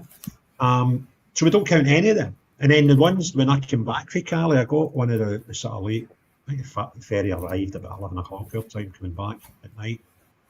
And it was weird, because the demographic on the boat was just bonkers. And I went down to the card deck and I done a video on it. Mind we spoke about it, John, when you'd done the podcast. And it was like 60% in the card deck were not cars, it was all transit vans. And they had like trailers with nothing in them. And I thought, well, this is just getting a bit weird. And I'm going to, as I said, I would do it another twice before, you see if that was replicated. There's definitely something really smelly going on. But why are all these people going on holiday? Because that's kind of, what they're coming for, obviously, from Eastern European countries. You can tell that with the plates on the vans. With small transit-sized vans. It doesn't make sense. And I kind of think what's happening here is they're coming over for a holiday, because they can, because they've got an EU passport, and forgetting to go home. Right? Every odd things, like if you have a trailer on your van and you're coming on holiday and you need to use your van because you don't own a car, and there's nothing in your trailer, you would leave the trailer in the house. These people are coming over here with empty trailers. And I'm like, there's some dodge going on here. So we don't count any of them. We don't count any of them. And before COVID, we'd always see things in the news on a weekly basis for footage for these guys jumping in the back of vans and trucks in Calais and, finding roof boxes and stuff with people coming off at this end. And then that stopped. When was the last time you heard that in the news? And it was as if, just talk about these ones here coming over in the dinghies. And I kind of think the reason for that is that'll be a damn sight lower number than the amount coming in through other avenues. So that's kind of where we are with that. And another one that I don't know anything about, and the reviews have, question any update on the lady that gets stabbed in Milton. I kind of haven't heard about that, Candy. I've not John? heard that either. No, I've not heard them. Nothing like that. No, I've not heard anything about that. No. Is that right? 41-year-old woman was rushed to hospital. Brilliant. Your research is brilliant, apparently. Who said that? Alan Taggart. Listen, Alan, do you know what? My research is not brilliant, right? I just keep an eye out for things. Craig Houston, his research is brilliant. He should, if he wasn't trying to get into Hollywood, he'd be an investigative journalist, mate. And I'll give him that credit. Well, it wouldn't be, because there's no such thing anymore. We don't buy newspapers. The industry's dead, so they don't have money to give people to be investigative journalists. Because being an investigative journalist, you might not write a story for like 8 weeks, and papers can't have that anymore. They just need people to churn stories. Do you know what do you know what I meant to say, Craig? See, at the weekend there when I was there, what I find strange is that I actually get a guy on camera, right? I actually get this, so I'm going to edit this. I'm going to go soon, right, and edit. But I actually got a guy at the protest at the weekend there, and he's just a photographer. And I said, "Who do you work for?" And he went, "Oh, I'm a freelance." And I went, "But who do you work for?" And I says, "We just give to newspapers." And I said, "Right, but," I said, "if you're doing this," I said, "where's the journalist? Where's the person that's going to write the story? Or we just send it in?" So this goes to show you, so like, they're just people that are taking photos and then sending into papers. They're not doing it as journalism. Do you know what I mean? Yeah. Aye. Wild. Absolutely wild. I can believe it, mate. I can believe it. So out of the stories today, obviously there was that reform councillor was released, by the way, from custody because she hung a Union Jack up in public. I was mental on it. A protest, she got arrested. She's starting reform, though. That's the sort of thing reform. I know. Well, did you see the post I put up today? Very much. No, hold on, Matt. Thanks very much for your super sticker there. And the point you're saying there, the wee girl were reported missing days before. I've kind of heard that in a couple of places, but I'm not sure if it's 100% accurate or not. So, has anybody, have any of you heard about that? I've heard the same, yeah. But again, the police haven't announced anything, so who's to say, you know? Mm-hmm. The wee girl thing, I've got two, you know, I kind of look at it for different angles, do you know what I mean? So, it's kind of hard to jump on it and start saying things. You know what I mean? When's the Liverpool car rammer up at court? Do you know, we all know, when we're going to drop names, somebody that served with him, and they find that the oddest story in the history of stories. Strange, isn't it? That was just a weird day, that, wasn't it? But I don't know when that's... Remember we broke it down in our Twitter space, and there was like so many things, you're like, this doesn't add up. I remember getting phone calls from Craig, and that was... Your head was buzzing that day, wasn't it? With ideas. See, even stuff. I kind of need to deal with common sense and logic, or my brain can't cope. So see when you get like a load of facts that you are told that they're facts, and they just don't fit together, my head explodes. Because I go, no, that's got to fit, and you got to play a bit in it. That's probably why I end up doing what I'm doing half the time. This is going to sound appalling, right, as a friend, but you know what? Sometimes I have to kind of switch off when Craig talks to me, because otherwise I end up going down the rabbit hole as well. He's in the rabbit hole and he's trying to drag me in. Do you know what I mean? He'll turn around and go, Basil, here's a puzzle, here's a problem, and he knows it'll drive me insane. Just get in the rabbit hole, mate, because there's too many carrots at the bottom there. That's the problem. Well, I'm gonna bow out. I appreciate it, guys, and as always, keep John, up the good the luck. Truth is, you were ready about an hour ago when they brought you in to tell No, I was listening. I've never heard about that society, so I'm a bit. It's a bit of an eye opener. Just another thing to look Don't into. see when you go to your bed tonight, John. Put your phone down before you get into bed, or you'll be with Fabian Society for about 2 hours. Well, it's just everything else, you know. It's just something else to add to the goal, to what they're trying to do. But anyway, I'll leave on that note. Appreciate it, and I'll catch you later. All right, see you later, man. Craig, do you want an exclusive before we wrap up? Oh, well, you going to bugger off as well? Well, just I don't know when you want to wrap up. When do you want to wrap up? I don't know. I'm happy. The wee girls, Matt missed his thing because an advert popped up. So we've heard that, Matt, but we kind of nothing confirmed, you know. So it's kind of if you want to talk about. Right. Well, I tell you what, then. Right, I've got an exclusive for you. I'm going to put it onto the channel. Right, something that no one else knows about. Give us a second, though. Right, I need to go and get a drink of water. Right, because I'm parched. So I'll be back in like 2 minutes. Okay. I'll just go through the comments and just talk to myself. Sorry, Scorpion. We've now melted her and John's head about the Fabians. And it was funny because I don't know why, it was the day, so I don't know what triggered it. I thought I heard about them, I kind of knew roughly what they were.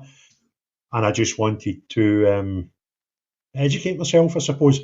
So I started, and I'm like this, and then as soon as I've got enough to do a 10-minute moan about it, I'll put out loads of, I probably have already after tonight's thing. Who we got here? Alan. All right, Alan, it was on there. I'm from Northern Ireland, 66, wife 20 years younger than me, and I had to check no immigrants aged older in her class. Shocking. Who's that? It's changed days now.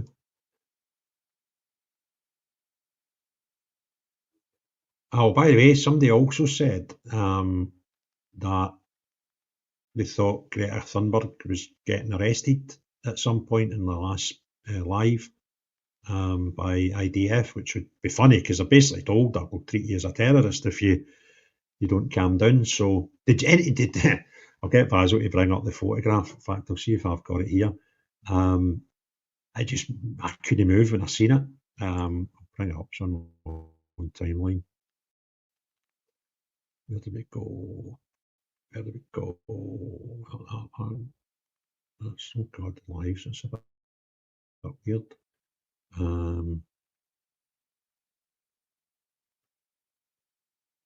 Where is the photo? Here it's here. Can I share that?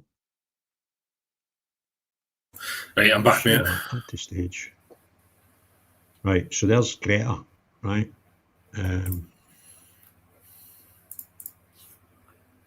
And I just thought this was so hilarious. Did you see that photo today, Basil? Which one was this? Masters of the Universe. The Greta Thunberg. Oh, scroll down a little bit so I can see it again. I came off the page on it. I think I did, mate. I think I did. Aye. Look at that. She's no aging now, is she? I think it's a protein deficiency. It must be with diet. Can I just say, by the way, Greta Thunberg, right? I was told that she was like funded by people and all sorts, right? I don't know what inspires a kid to go down like the way she's gone, but I'll just tell you this right now: she would be murdered in Palestine. There's no way they'd have a gobby like young woman like that in Palestine.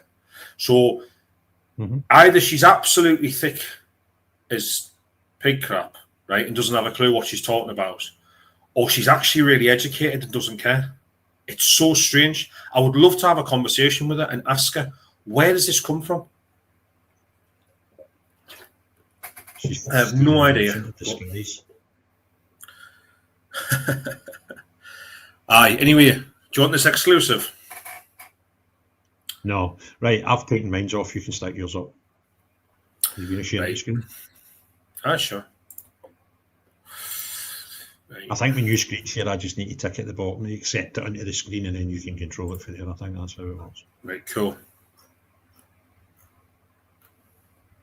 See that? It's a biggie. Hold on, I'm going to make it even bigger.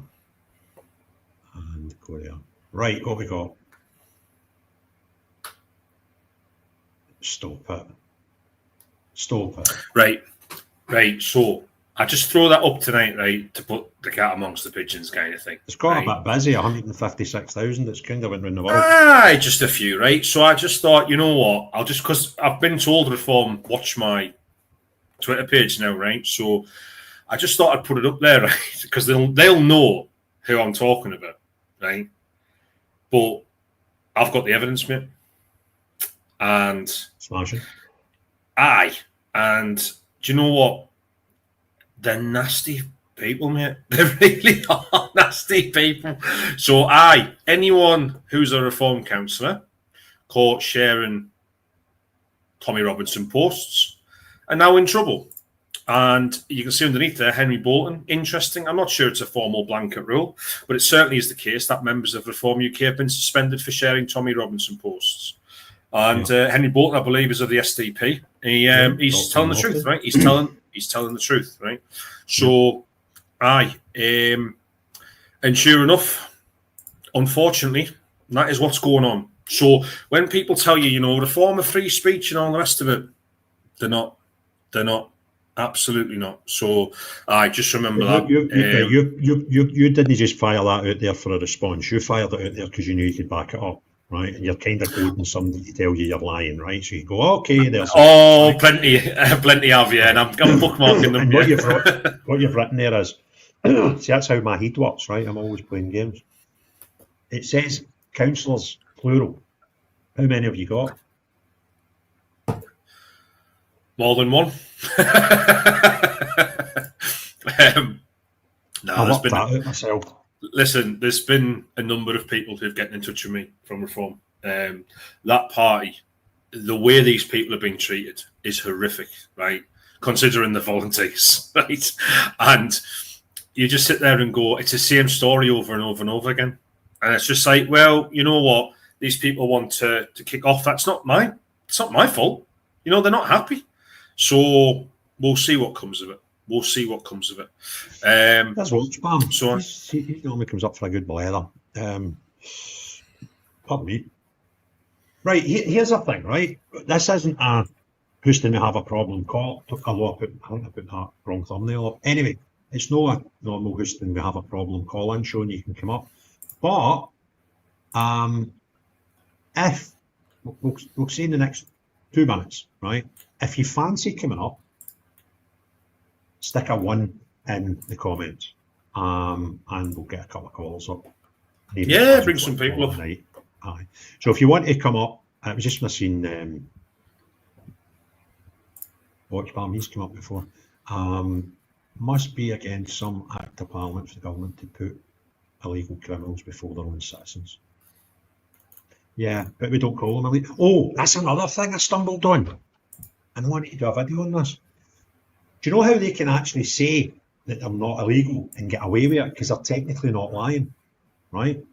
Why is that? Do you know there's a weird maritime law that see if you are taken from a vessel in distress and brought ashore, you don't need documents because it's not Really?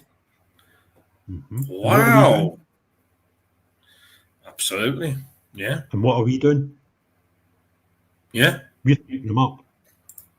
And it used to be the RNLI until they stopped getting money. And that's just a weird law that you're not actually termed illegal because, and that's how it doesn't matter if you've not got a passport. You've been rescued by a boat in distress.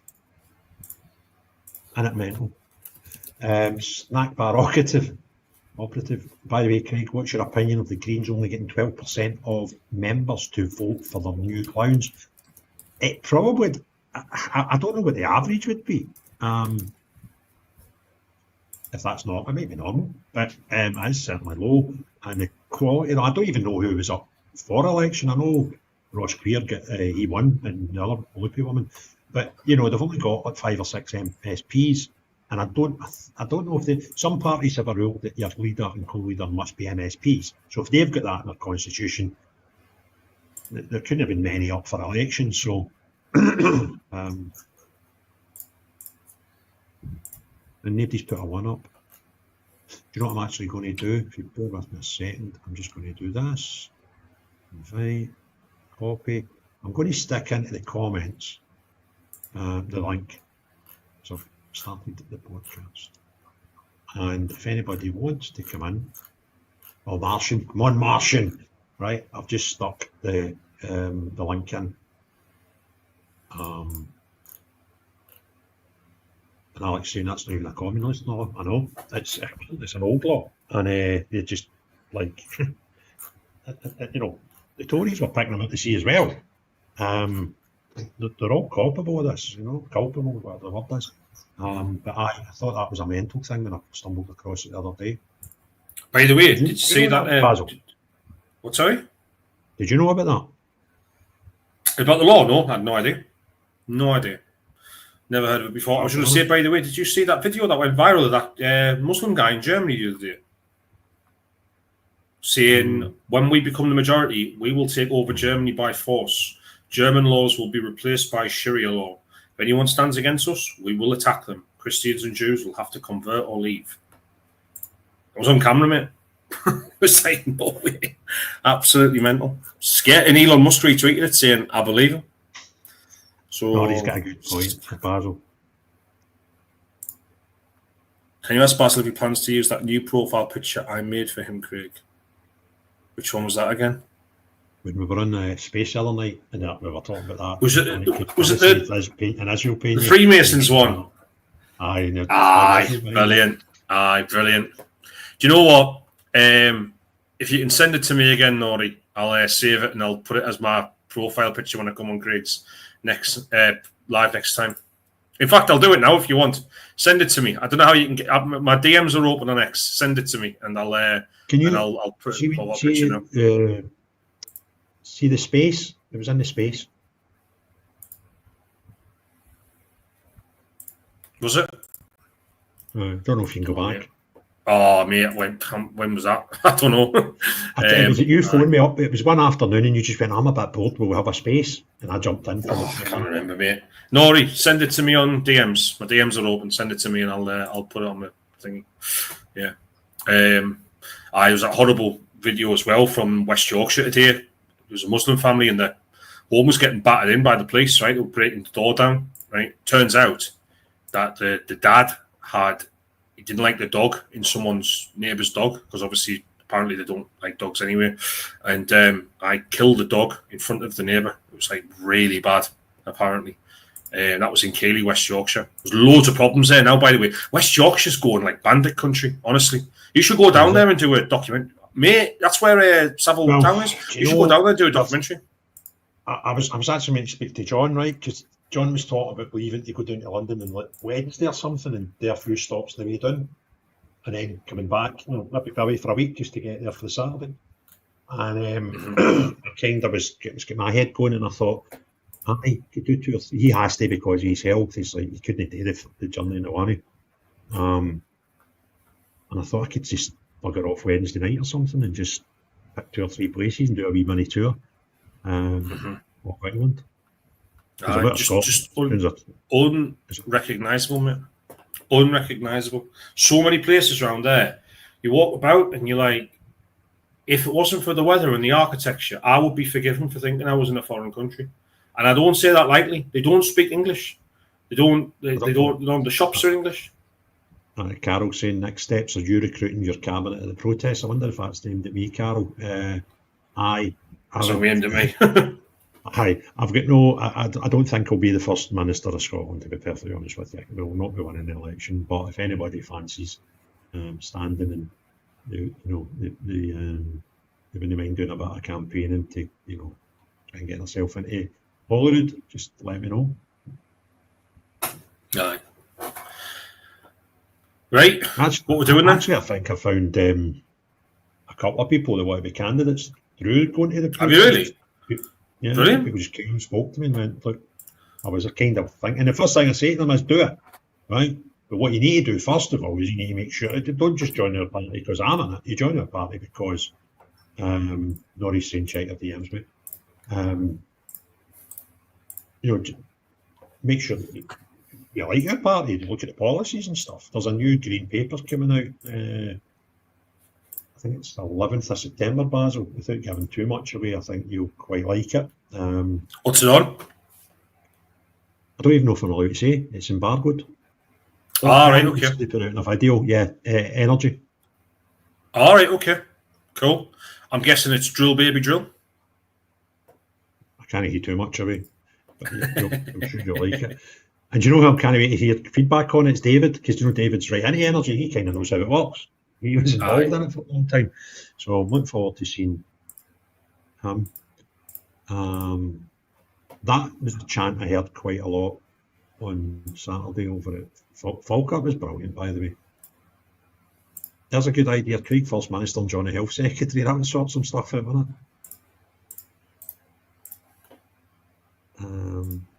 What's this one saying? Craig, just think years to come, there'll be a structure. So there'll not be a statue to anybody. It's a Union St George Square. They've pulled them all down. And I spoke to somebody in the know, and they're saying that they've already decided what ones are not going back because they're only cleaning the ones that they plan to put back in the place. It was just a bit of a con. Basil, you're the good Craig. Basil, you're the good Craig is okay. AY in England and Freedom Dad in Northern Ireland, yeah. I've spoke to Freedom Dad a couple of times, not for a while, right enough. And AY was on the last space we had there, and I've done a great podcast with him for about half an hour. We'd been up in Scotland, and I just wanted to talk to him about what happened, why he came up, and all that. So it's a decent watch if you're looking for something. Just go into my videos and put in AY audits, you'll find it. I do it as well because I just don't like the place. But when you see a movement saying I avoid Glasgow city centre around Union Street as much as possible nowadays, it's just horrific. Why? What's that about? It's city centre Glasgow, mate. It's just there's nothing. I mean, it's just. It used to be brilliant. See, getting into Glasgow at night during the day was midweek. You'd have all the hustle and bustle, major, amount of people working there. I worked in the city centre for the first few working life, and then the nightlife and eating out and stuff. And it's just like it's just not the same in the atmosphere and the people, and it's just like beggars and asylum seekers, because there's not many asylum seeker hotels in the city centre. They just wander about the streets. It's horrible, mate. Horrible. Yeah. Can I ask you what's that's a bit harsh. Pedo maps. Can I ask what's the deal now with the kind of the SNP's popularity in Scotland? Is it on the rise? Is it struggling? How do you see it going? Well, their membership's falling all the time, and the amount of people that I know are separatists that just hate them now, and that's on two things. One, if you genuinely wanted Scotland to be an independent country, the best hope you had was the SNP, and they failed to deliver. They're further away now than they were since the referendum. So you would kind of hate them for that. And I kind of always said that the penny will drop one day with people that are desperate for independence when they realise they ain't delivering it. And more and more people are now open, because they can see the failures of delivering their dream of independence. They then kind of open their eyes and say, well, I can maybe see other bad things in them now. And it's just bonkers, mate. So I kind of think see if there was an election up here tomorrow, I think it would be a hung parliament. And I think they would have the most seats. So they wouldn't have enough to be an automatic government. And then it's who's willing to deal with who in that building to get to form a government, or to even just, up in Scotland, I don't know if it's the same in Westminster, but in Scotland you don't need to form a government to be the First Minister. So technically you don't need to have a coalition. They just need to get the backing of enough parties to That's right. You can serve as a minority government. You can in Westminster as well. Can I just ask, Craig, if let's say, for example, right? I mean, look, if you held the whip hand, right? You had a few MSPs there, and you got in, let's say, 3 or 5 or something. Now, obviously, if the SNP asked you to go to coalition, you would say no, right? I can definitely say that. If anybody's got any doubts, just to clarify that point, if the SDP were asked to do a deal with anybody in that parliament and if one of them was SNP, the answer's no. Right? Well, actually, this is what I was going to ask you, right? Let's say, for example, they don't ask you to go in a coalition, but what they say is, listen, we've just had the election, right? Here's the results. Obviously, you'll be thinking, we want to get on with the job of governing the country. You've said your motto is "Let Scotland Work." The SNP get the most seats, which I know you're a Democrat as well, so you would accept that is the decision of the Scottish people. Let's say, for example, they said, well, we're going to form a minority government, right? But we need to get our budget through, because if you can't get your budget through, the place can't run, right? Yeah. If they turned around to you and said, look, Craig, will you lend us your support to get the budget through on condition we agree the whole Parliament, we don't mention independence? Would you be interested in that? If the budget made sense, then you could consider it. But the first thing you need to do is make sure the budget makes sense. The second part doesn't even matter. And I would need to be pragmatic in that point and say, well, I've been saying for a year and a half now, I want a parliament that doesn't talk about independence if it's on the governing Scotland. So, I would. But the first thing we need to be if you're agreeing with anything, because you don't even need to have something to buy into. You've got a vote in front of you as an MSP when the budget comes up. Do you accept this budget? So you've got to kind of like it first and agree with it. Or the second thing isn't even the debate. Whereas I think that's not what happens with people now. They think, well, I want to do a deal, so I'll just accept shite. It doesn't matter what's in the budget, because that's kind of what happened with the Greens. It was like, well, we don't really care what you do as long as we kill oil, right? We'll be kind of happy. And if you kind of, and I don't think it's coincidence that coalition time where they were in bed with the Greens was when all the crazy shit came out. Trans stuff and all that bollocks. I don't think that's. By the way, did you watch the podcast I done with John or the one with Sean that's came out in the last week or two? I watched the half an hour segment you did with John. That was a bit about Rangers. It was good, really enjoyable. Yeah, aye. I love that stuff. Do you know what, mate? Do you know what? Again, it's another one of your careers where it's like a waste. You could have easily been a football coach. Your knowledge of the game and stuff. I mean, me and you've had conversations before about football where you've explained like certain manoeuvres and stuff like that. About actual football, like professional football games when we've been looking back on like Rangers or whatever. And your knowledge is, I mean, fantastic. I could sit and listen to you talk about football all day. Well, I did. We did a 3 hour. This is coming out, by the way, everyone. When Craig's gets his issues sorted with his and he's going to go on, I'm sure he'll tell his story when his law issues sorted. But I did a 3 hour podcast for Craig, and half of it was on the case and all the rest of it, but the other half was on his time talking about Rangers and what he did with that club and the passion you have for them and stuff. It's fantastic. And it doesn't have to be about football. As I say to people, that story is a story about emotion, family, business, and all the rest of it. But to hear you talk about your passions for Scottish unionism, Scottish unionists, and Rangers, and the community, and all the rest of it, it's fantastic, man. Honestly, I could listen to you talk about that stuff all day. One of our favourite stories about Twitter Spaces was, I'll never forget it. I was coming back from Barhead, and you and I started talking. You went, "Fuck it, I was going to open a space," right? And you opened a space, so I'm in the car, so my phone's like attached to the dashboard over here somewhere, and we just started talking and waiting for the room to fill up, and we got talking about football, and we just started talking for ages. And then I went, "Shit, we're in the space," because I was in the car and it was hands free. It was as if you and I were just talking on the phone, right? So I was like, I wasn't paying attention either. You weren't looking at the either. And we kind of went on for about an hour before the two of us went, "Shit, we're in the space." It was just blathering away. How many folk were in that space? There was hundreds. Oh, it was hundreds. And it was middle of the day as well, yeah. Aye, it was like 2 o'clock. I remember going into McDonald's and just sitting there, and I'd finished my dinner and I was still just talking shite.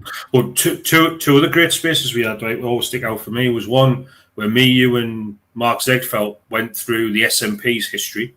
That was a cracking space. We just went through everything that they've done and all the corruption scandals and all that, and we were reminding each other of different, well, I'll say it, I was reading out from the timeline of things that went wrong and reminding you guys stuff, and you were going like, "Oh, there was that and there was that." And I remember Mark telling us that story about the, I think it was a Nissan Micro, it was a car anyway, whatever it was, and the SNP held a raffle for it. They held a raffle for a car, and and no one won. No one won the car. They just took the money. No one won the car. How brilliant's that? So yeah, we'll have a raffle for this car, and then we'll also drive home in it and just keep the money. That was brilliant. I wonder if they ever raffled or planned to raffle a camper van. Somebody asked me about that the other day, right? Like, see the camper van over there, right? What I plan to do is just to keep folk attention. It's just like change these things. I've changed the books and nobody's even tippled, right? I've got some stuff here. The boys at Peterhead were so chuffed that we came up to Peterhead when we went to the Aberdeen protest the next day. They made up, see the flyer up the top, and the special ones for Kev, because he wasn't on the official flyer because he wasn't talking. So they made up one for Kev, and they had made one up that they had to change because Alex couldn't make it. So they gave me loads of it. They're like, "Can you get that one to John? Could you get that one to Alex and stuff?" And so I said, "It's like, can you put it in your bookshelf?" Right? I said, "Of course I will." That's why that's there. But anyway, the camper van, right? So I was bored the other day. And who was it was talking? I was playing board, and I picked this up and carried on. I was like a bored kid playing it. And went, "Ooh, make no noises, not." So somebody's like, "What's for the camper van? What's for the little camper van?" And there's two reasons for this camper van. One, I really want a camper van. The last couple of years, I've just been thinking about them constantly. So I want to buy one, and it's a sort of thing, you just put it there and think about it and figure out how you're going to get one. And my stepson, who's 13 now, made it. We'd hired a camper van about 4 years ago now. So he'd have been about 9, and he loves Lego. And he'd got this wee set, and it was a camper van. And once he made it, he gave it to me because he said, "I know you want a camper van." So it's kind of multi-purpose.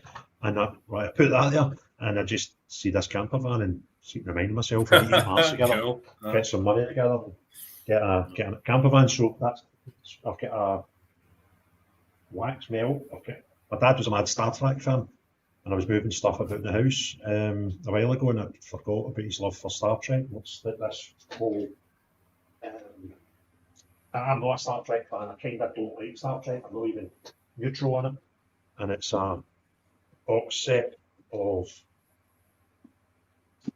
DVDs, which I think is special editions and stuff. So the Star Trek fans out there, they maybe be more. Star Trek's one of those. It's one of those things, right, where you can't say it's crap, because how can you turn around and say it's crap? Because it's like, it's such a popular show, but it's just not for me, mate. I can't get away with it. Aye. I just can't get away with it. Can I ask, do you still have the coin? Falklands coin? Aye. It's over there with the drinks cabinet. And I was going to change it this week and put I've got some really nice bottles over there that people had gifted me through the years being a coach. So that and the Falklands coin and stuff, they'll be up there. And I just... Sweet. Yeah, we were up in Perthshire for 3 days. It was a Monday, Tuesday, Wednesday, the week before the schools went back up here. And we were in some lovely wee towns and stuff. And Gillian's like, where are you going? So I'm going to that charity shop. And oh God, there's Carol. I've upset Carol. She's going to say Star Trek's crap. And Marson, he's getting into it as well. Look, sorry, Carol. Oh God, we've upset a few people here. Oh my God, what's going on? Look, I said I can't see it's crap. I know.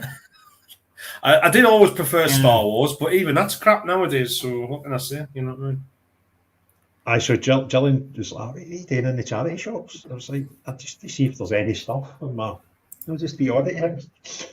Always thought, you know, an interesting job, Basil. Mm-hmm. You know, you open up these sort of family Brewers Fair type pubs and they've got a theme, and it's like, it's neither anonymous if right. Who buys? Do you know, you sit there and you look at all these mad stuff in the walls and stuff, you go, whose job is it to buy all that? That would be a great job. A buyer for theme pubs. So every week you've got a different task, you know, as somebody's. Do you know what I love, right? You know, when you go into pubs, like even like Wetherspoons and stuff, and you get old photographs of the area that you're in. So you'll get like old photographs from like the Victorian era and stuff, and it'll show you like streets and stuff that used to be what it used to be like, and you can kind of compare it now. I love all that stuff, mate. I find it fascinating. There's a pub in the town where I grew up, and the pub itself has got a picture inside that I just sit and look at, and I see something new in it every time I look at it, right? And it's a photograph of like 10 young guys from around 1880 sort of thing, right? And they're all like dressed up for this photograph, obviously. Local guys, I mean, they obviously look scruffy, right? I didn't grow up in a particularly like wealthy area or anything, right? And it wasn't wealthy back then. It was coal mining, right? So obviously they're not full of coal, but you can imagine it's that kind of area, right? But the guys, 3 of them are dressed in Napoleonic war uniforms, right? Now bearing in mind the Napoleonic Wars. Was he sure it was the Adam and the Ants? Well, bearing in mind, the Napoleonic Wars were about 50 years earlier, right? So I was like, how's that come about? Do you know what I mean? And I asked the bar staff, and I was like, do you know anything about that photograph? Anyway, I looked into it myself, and a historian got back to me and said, like a local guy, and he said he went out, the reason why they're wearing them is because back in the day, that was like, well, so their granddad might have been there, or they've won it in a bar thing or something, or a bet or whatever. But that clothing will have been the best clothing that person owned. And so they kept it when they came home, and it becomes fashionable to wear that uniform just around the place. And then it, obviously, I mean, these looked a little bit battered. Now that's probably because they've been there in them for 50 years. But they've been passed down, and they were still wearing them 50 years later. Just like average guys who weren't in the army at all, still wearing the jackets and stuff like that because it was like a decent jacket, and that's all he had.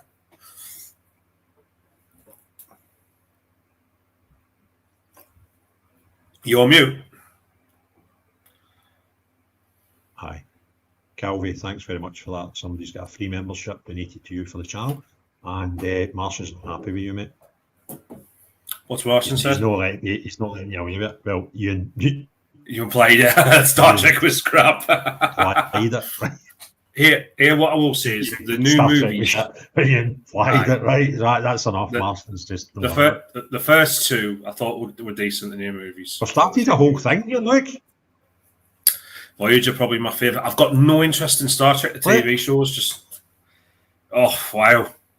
I love original Star Trek, William Shatner. Well, kind of because I was a kid at the time, right? And what was it? Starship 1999 or something. And I remember they had a gun that was like wrapped when you're had one of them as a kid. So that whole thing. But when Star Wars came out, it just changed my life. That was the best thing in the world for me. Star Wars was You've class. Been in my car, Basil. You've been in my car. Have I been in your car? I have, yeah. Aye. The thing I've got on the dashboard. I can't remember. You don't? Right. I've got a wobbly head Chewbacca, right? Oh, right, aye. You get these weird looks, like. Aye. And Fair enough. we Callaghan with his Lego about 2-3 years ago when I got the car, I put the wiki on it. He's like, here's for your car, a new set, and with every new set you get figures. So he got another tray. So I've got a wee total Lego tray. Star Wars is dead. I agree with you, Supermoto. It was terrible. I thought the last great Star Wars movie was Rogue One. I really enjoyed that. But other than that, I kind of stopped watching them. See the first three. I know they know the first three, right? But when they made it, right, that was it. You can't beat that. And then kind of like the one when Anakin was young and the speeder. That was pretty cool. But after that, I kind of lost my way with them. Right? I went to Florida. I think I'd never been to Florida until I met Gillian, and then I've been 4, maybe 5 times. And we keep doing, like, we'll go to that part this time, that part next time. So it was the first time we were going to Walt Disney World after they built the Star Wars World. Nuts, right? And we were just talking about this actually the weekend. So the whole world is just, you're in the movie, right? And there's the actors walking by with stormtroopers and Kylo Ren and all the, right? It's just nuts, right? And then you got a fucking Chewbacca. And we went in, you have to book it to go into the Star Wars bar. And they've got the band and all that playing, you know, all the aliens and stuff. And you get mad. It's just nuts, right? And I'm 5 again. But the best bit about it, right? And a guy at work we told, he went, you need to take Craig on this Star Wars ride. And there's a bit in it that's just will blow your mind. And he never told me. So we went on it, and it was like a simulator to start with. You were getting taken onto this starship thing to get transported to another planet, right? So you go in and it's all thrown it up, and it's got all this stuff, and there was a guy, he's a pilot, and you can see at the front, and you get all the movement, and you're up this, and then the Death Star gets you, and it grabs you, right, into the Death Star. The next thing, I just stood there, and it opened it up, the door, and you're in the Death Star. And there's like 400 stormtroopers standing staring at you, right? And I just went, oh, and the battle's going on. And see, you look at the windows, at the other side of this huge big hall, right? And this thing's going on, this battle's going on, and there's all these stormtroopers all standing at it. I was throwing kids out the road and all that. Get out the road, I'm going to see stormtroopers, right? It was bizarre. I walked over, and I'm like, they're moving. Now, I don't know if what they'd done was, right, these like dummies, right? So they've got hundreds of them, right? And they maybe go, right, we'll get 10 actors in there. But there was ones like fixing their gun and all that as you walk through it. And I was like, are they robot? It was the maddest thing I've ever seen. You're in the movie. And I honestly, I was just like 5. And I almost, I hate actually admitting this, right? But they sell like the full helmets, right? That you can get, like all the characters, like Boba Fett helmets and all that, right? They're fortunes, right? And I was about 3 breaths away from buying a stormtrooper. You're 52! Because then they're signing all these characters, and then you get guests like going by all the rig out, and they're wandering about as well. I mean, it was nuts. If anybody likes Star Wars, you just need to go. Just keep going there. It was mad. We went to politics to Florida, mate. Aye, but it's Star Wars and Star Trek and people's interests and stuff, and it's getting late as well, remember, so I can't talk about politics all night. I've been talking about it all day. I was just going to say, by the way, Star Wars, right, it did change everything. Like, you can't deny that the impact it had was unbelievable. And Star Trek, true, but I just can't get away with it. By the way, just let everyone know, the profile picture is, what wasn't mine? Someone sent this in, so I've decided to put it on tonight. I am not a Freemason, to be clear. Aye. Anyway, Craig, we've been going for 2 hours, mate. Can we call it a night, or do I have to stay for longer? No. Have I done my time yet? I've done my service. Can he finish on an odd number? On an odd number, what do you mean? It's 23:11. 23:11. But it's 2 hours, 4 minutes into the space. I know, mate. I'll see before we go, right? I just look at the mad comment. I mean, it's just like Zionist Scott, you have to show your face, apparently. Or talking about V, right? And it's just Donovan. It's just went, isn't it? since the mention of Star Trek, the whole thing's just crazy. Anyway, I will bid you all good night. China's Scots try to have conversations about really high-end stuff. Nobody's bothering, right?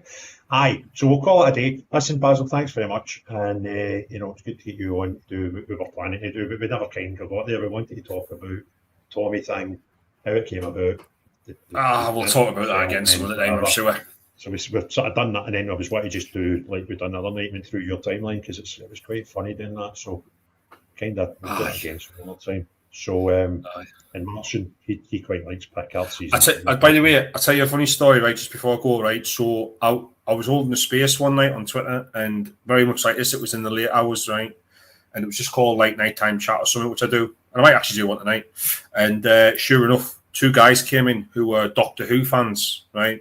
Mega Doctor Who fans. They have a YouTube podcast series on Doctor Who, right?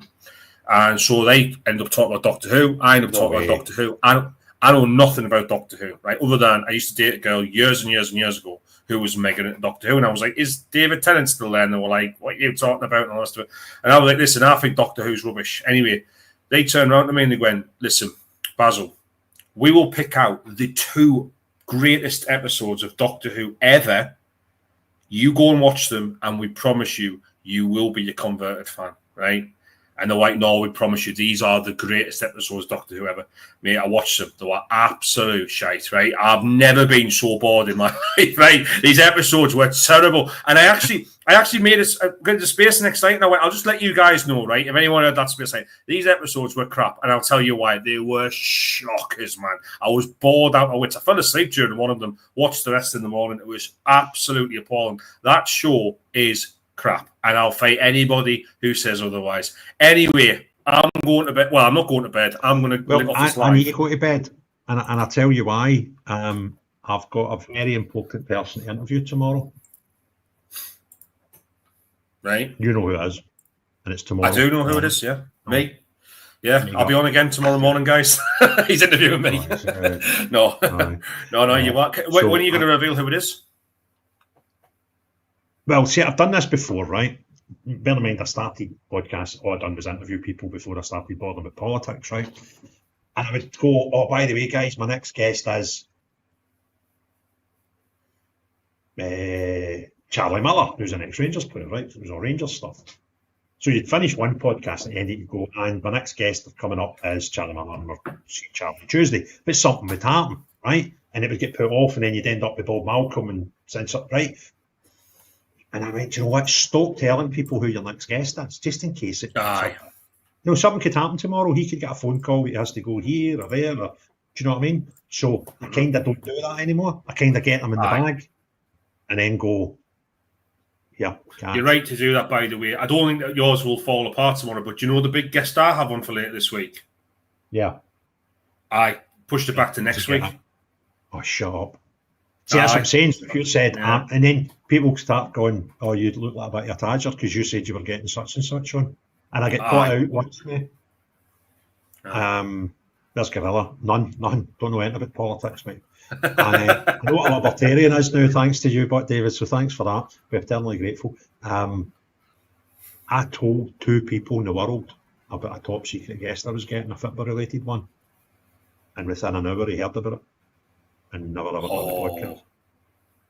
And it would have been, see, the football podcast career, that would have been my biggest ever. And it was just me, I was that excited. I didn't do it out of badness. I wasn't being Johnny Big Cigar. I didn't go out and tell the world. I told 2 people because I just had to, I was like, oh, I need to tell you. You've done with me sometimes. Like, this big I need to tell somebody. So if I tell you, I don't go any further. Well, I'd rang 2 people.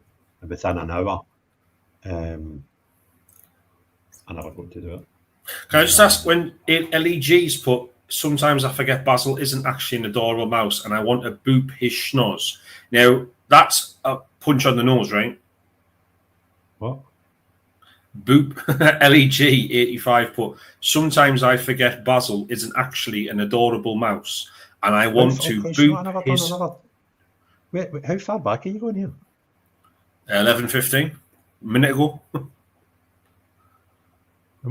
1 minute ago. Oh, I'm looking for L, the letters LEG, not LG, right? Aye. So, Boobish sauce. Now, can I just double check? That is a punch on the nose, right? I would think so, aye.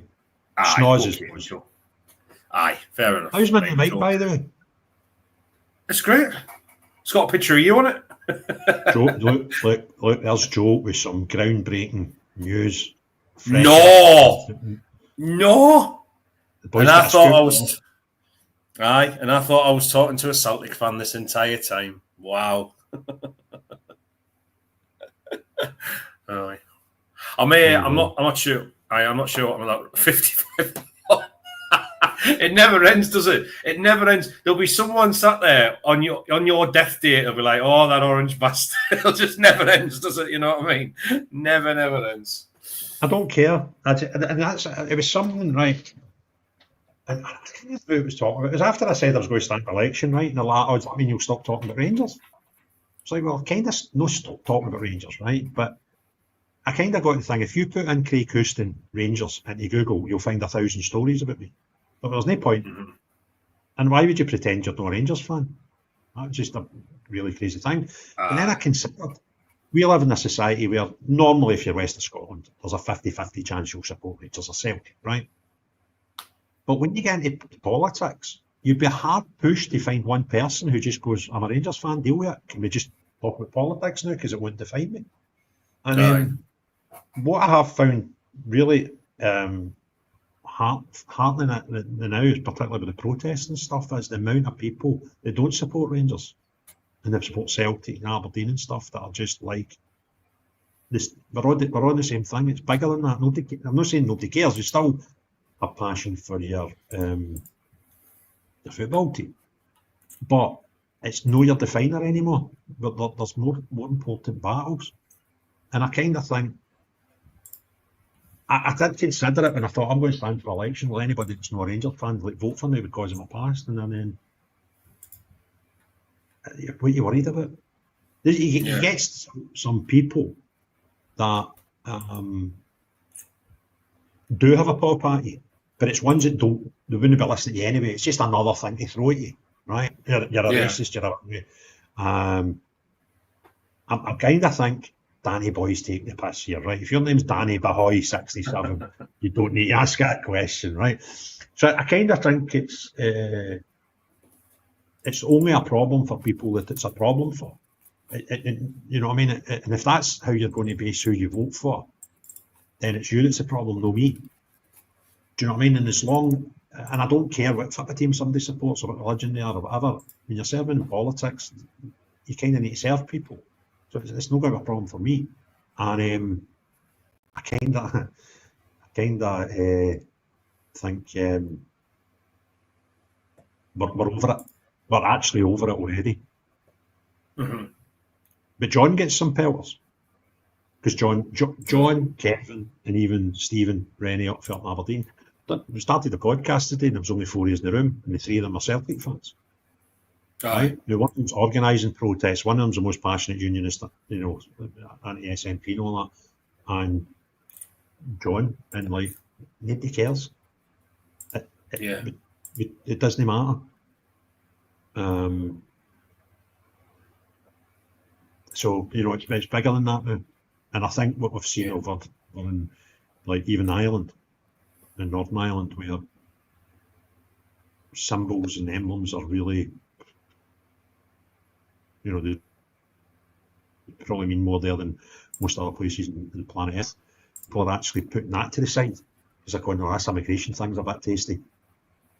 Mm. And if they can do that, we are part of the world that was so ingrained in all that, then surely to hell we can just put our football differences to the side for a bit. We never talk about it. Do you know what I mean? But I know people who are Celtic-minded. Even Sean, that boy that done the Social Sessions podcast, he invited me on a couple of weeks ago. He just put it out on Saturday. He gets stick off of people because he's a Roman Catholic socialist Celtic fan. And he was like, what the fuck are you doing talking to him? You're like, well, you're just mental. Your opinion doesn't count. Strange times. Anyway, mate, I am going to go, right, because it's cracking on. So have a good night, mate. Thank you very much for having me on. Really appreciate it, Craig. And thank you very much to your audience for been lovely as always. Take care, everyone. Bye-bye. Jerry, bye now. Thanks for that, Zionist. And you're saying there, how many from Alba, I take it you mean Scotland, on September the 13th, I take it you mean down in London. I see at least 20,000. Maybe, mate, maybe. It's going to be a big event. It's going to be a tremendously big event. And it could actually redefine the United Kingdom. And I'm not like trying to write a headline there. If this gets supported in the numbers it could support, it'll need to get mainstream media coverage, knock-on effects. The people that he's got speaking for all Europe, political stuff, this could help redefine politics in your country. It's that big. If that boy can get the numbers into London that he thinks, or even near what he thinks, it could really have some real big, positive knock-on effects to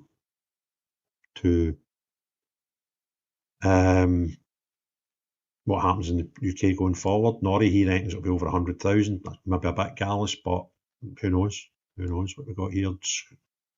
Scotty John, that's what I mean, not about history, it's about the future. Past is past, can't be changed. It's what we do going forward that defines us. That's a very, very good point, mate. And 300 busloads arriving from Scotlandshire. Wow, didn't know that. And Proverbs reckoning 1 million. Could be. For the world needs to see so they can follow. Yeah, and I suppose that's right, Michael. He's got really big hitters from all over Europe talking at it, and you get people coming from all around the world. So if it's big, it could even potentially have a knock-on effect if other people's go, well, let's do that in your capital. Imagine the whole of Europe having, Madrid having one, Paris having one. It would be mental. So I make sure I'm not missing any questions before I hang up tonight. But I've got a big day for me tomorrow. I have done some political podcasts where interviewing people, and strangely enough, they tend to have been from the other side of politics, i.e. separatists or nationalists in Scotland. One I done last week was Alex Neil, lovely guy, who was a cabinet minister in the SNP when Alex Salmond was the Prime Minister, and I'd met him in November last year. I was working on a story and he knew about it and arranged to meet him and went for a coffee, and I got on really well with him, and just get around to doing it, and we got the podcast done last week. And I've done Ash Regan, who's Alba, ex-SNP, Neil Hanvey, again, Alba, ex-SNP. I've asked some unionist ones to come on and do a podcast with me. It's never turned out that way. But the interview I'm doing tomorrow is actually a unionist, and is actually a bigger name than any other politician that I've interviewed. So I'm doing that tomorrow, and I'll try and get it out either tomorrow night or Wednesday. So I'm looking forward to that. Look, it's Alan's snack bar.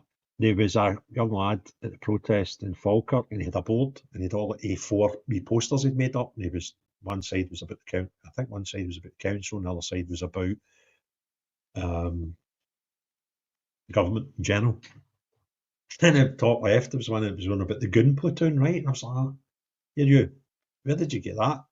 He's like, that's your catchphrase. You keep saying the gun platoon.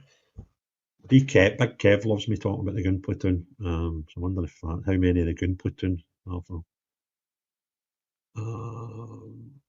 Hope Alex from Spartan. Do you know what you're saying there, Big Alex? Surprise you. I'm 6'1" and Alex isn't. He's nowhere near that. But I tell you one thing, I wouldn't like to take a slap in the head for him. But I don't know what's happening there with that. I heard some Americans say they're coming. That's amazing, isn't it?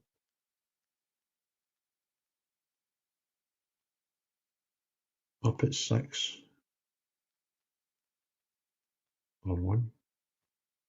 I don't know what you mean, Proverbs. You've no slagged me about the Rangers for a while, so if 30 buses are coming from Scotland, it's going to be massive, yeah. Don't know what that means. Buses, flights, trains are all scarce. Yeah, I was on looking today and I kind of think I'm maybe just going to set off maybe Wednesday or Thursday, drive down, just do a couple of stop-offs on the way down, get some stories in. I heard a Goon supporter say they wish all the kids left in Gaza grow up, join Hamas, take their revenge, and the next breath said, I was a supporter of child murderer, so I'm the wrong one. They're bonkers, aren't they, Scotty? And they sometimes even tie themselves up with logic and common sense when they start their nonsense. Zionist, I booked to go down the 12th and got placed in an Airbnb, so I'll be in London to the 13th. Well done. If you see me, say hello, hello.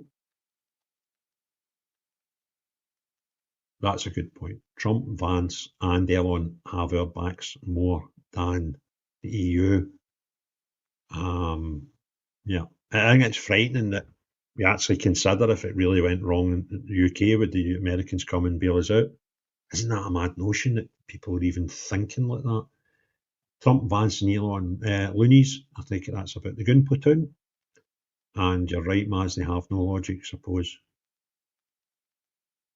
Elon has been promoting Advanced UK. He also brought light to the... I don't know what that means.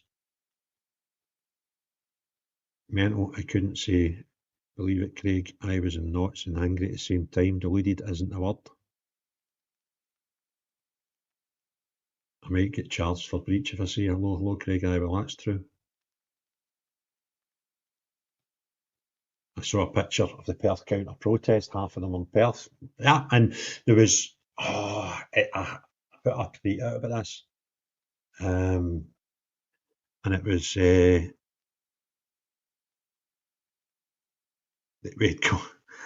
had an emergency Zoom call, right, to plan what they were doing last weekend, and we got it infiltrated, and the guy put out the whole recording it, right, 2-hour meeting. They're absolute cranks. Derek, Craig, any chance you plug Alistair, a Force from Good's demo on the 6th, 12 at Holyrood? Enough is enough demo. Yeah, happy to do so. We've done it. They had a live between 7 and half 8, and it was all about protests. So we had people on who had been organising in that protest last weekend, and we had people on that were promoting ones that were coming up. And we managed to promote that one. We didn't get John, so that's why we brought John in to talk about the one in Glasgow. But it was one of the first things we spoke about, because it's this weekend. So yeah, so that's outside Holyrood, 12 o'clock. Speakers start at 12:30, and there's a all under one banner separatist march coming down to about 1 o'clock or something there. So should be a good afternoon for anybody who can make Edinburgh. Aye, so back to this. It's what they do. It's the same faces. I've seen some at Aberdeen and Perth. No, not Perth. I wasn't at Perth. Falkirk. Same people. Where are we? I don't know what that is. I thought it's... Well, there you go. There's another clad. I kind of think Falkirk's like just determined to keep going, and that's brilliant. And the folk in Aberdeen, they're looking for other places to protest, whether it be other businesses or home addresses and stuff like that. And you're like, they're just so fired up for it. You will, by the way, see what Zion is saying there. I've seen Rangers and Celtic supporters standing, and they don't even make a big thing of it. And see this myth that Celtic supporters will no stand beside us at protests. They do, because I've seen it. There was a guy on Saturday. There's one thing about Scotland, right? The only people that wear green gazelles are either Hibs fans or Celtic fans. That's that, nobody else, right? You just won't see it. And there was a guy with green gazelles. I was like, well, I might be a Hibs fan because we're in Falkirk. It's between Glasgow and Edinburgh. And I was talking to a boy and he went, no, it's a pal of mine. He's a Celtic fan. At every protest, it's a myth. there is an element of the Celtic support, but it's certainly not all of them that are a bit twisted and just won't do it. What's this? Where are we? I love it. Tyre's good platoon getting tracked out of Edinburgh the next time.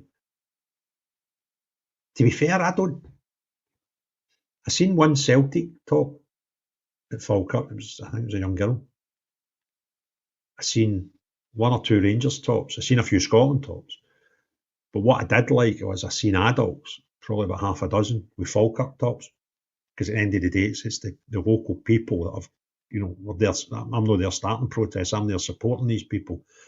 And that was quite good. Craig, did you see Aberdeen Aurora's video from Aberdeen protest? Bloody hilarious. Went undercover as a lefty. No, but I've heard about this, Barry. I might have a wee look at that in my bed tonight. The Goons are going to be desperate to get more people bussed in. Yeah. Yeah, of course they will. Yeah, they are absolutely rattled. That's the other thing, Derek. If there's and I can't see Falkirk and Aberdeen having a single weekend for the foreseeable when they've not got a protest, and all you need to put a person in the middle just to pop some in. Where do they go? Where do they go? Irish are coming together, united. It's the way. Yeah, I mean, we spoke about that earlier. It's bigger, and if they can do it, when they've been fighting over lots of things for a long time, then surely hell we can put football at the side. And it's happening. Listen, I'm there, I'm on the ground, I'm talking to people, because people know I'm a Rangers fan, they kind of folk will have a laugh about it.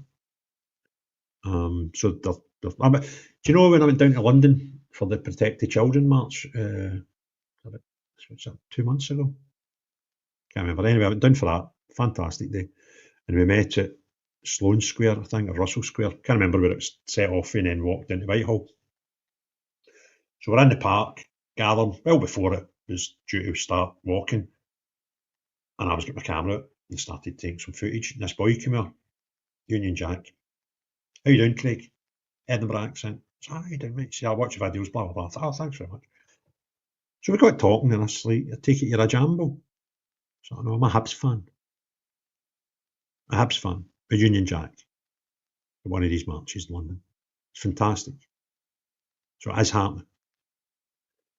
Got to respect Aberdeen. No happy up there at all. I know for a fact both Hibs and Hearts are Islam out. Because, listen, it's a default setting, and the protests are about asylum seekers and the stuff that's happening in hotels. And most of the population are on the same side here. We need to unite for our children's future, Craig. You're right, proverb. And that's why I do what I'm doing. I don't want to be our generation handing over a worse Britain than we inherited for the forefathers. And we're in severe danger of doing that. It might be too late to do that. So then the aim becomes try and gear them a bit better than it is now. That's a possibility, Zionist, that it could be in the next 18 to 24 months. So really decide what's happening. I'm sort of losing. I kind of think it's for Aberdeen, mate. At least lives in Aberdeen. Because I bumped into Ewan at a protest in Aberdeen.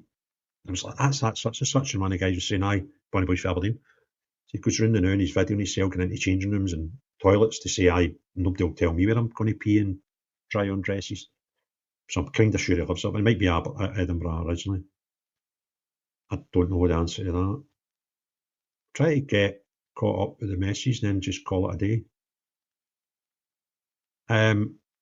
I don't know. Zionist, you're saying it is Alex from Spartan, the Rangers, man.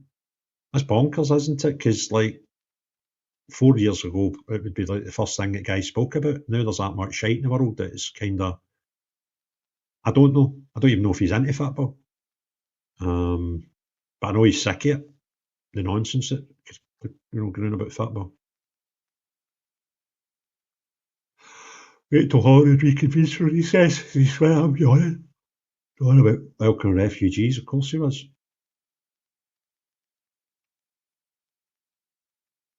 Right, I know you from Edinburgh. But lives in Aberdeen now, Michael, or just goes up there for the protests. Because twice I've been up to Aberdeen for protests, I've seen you. There we go. Yes, Ewan, also known as Sophie Molly, is originally from Edinburgh, now based in Aberdeen. I'm from Aberdeen, and it's good to see, but just hope it remains peaceful. Yeah, I think that's everybody's the same. I was at Peterhead and hope to get to Moa. Been walking past the beach hotel in the evenings to see what I can see going on. Well done you, Barry. That was a great day up at Peterhead. For a small place, it was brilliant. Yes, we did. We spoke about that earlier, Scotty. I'm going to do a video on that tomorrow. Absolutely cringy. Craig, do it as Picard said to the Borg, sleep. That's probably funny.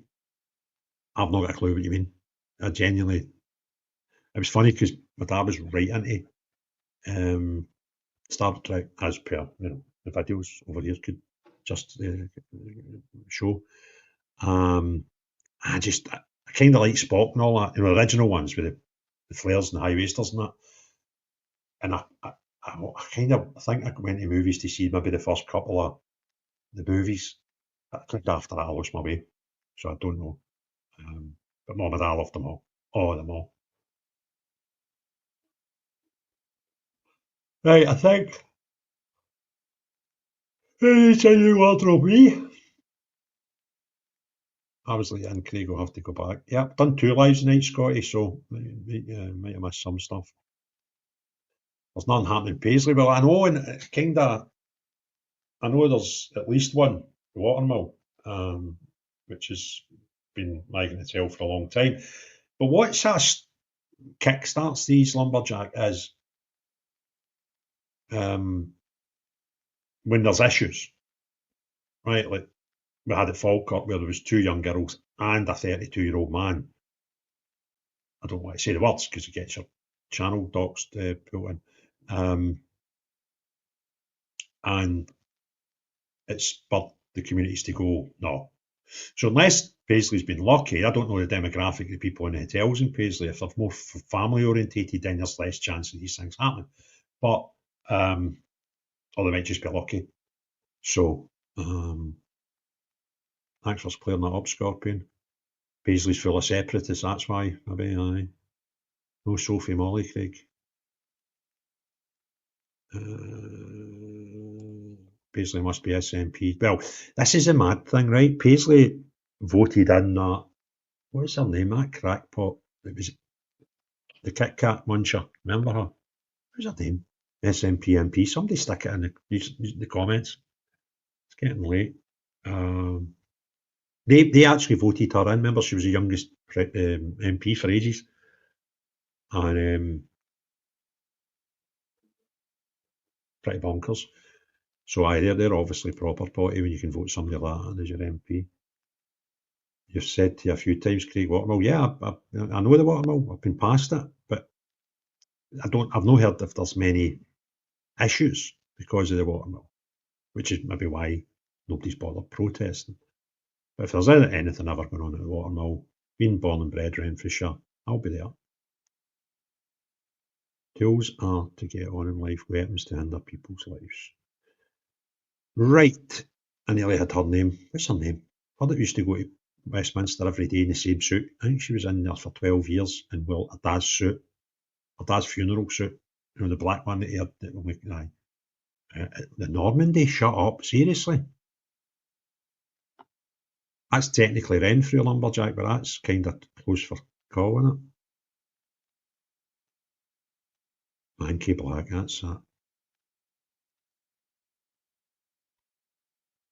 Right, I'm going to bed. It's 20 to 12. I've got an early start tomorrow. And I've got a big interview to do that I'm really looking forward to. So, thanks very much. That was a bit of a marathon between the two lives that we had, and appreciate all the support, guys. So thanks very much. Have a great day.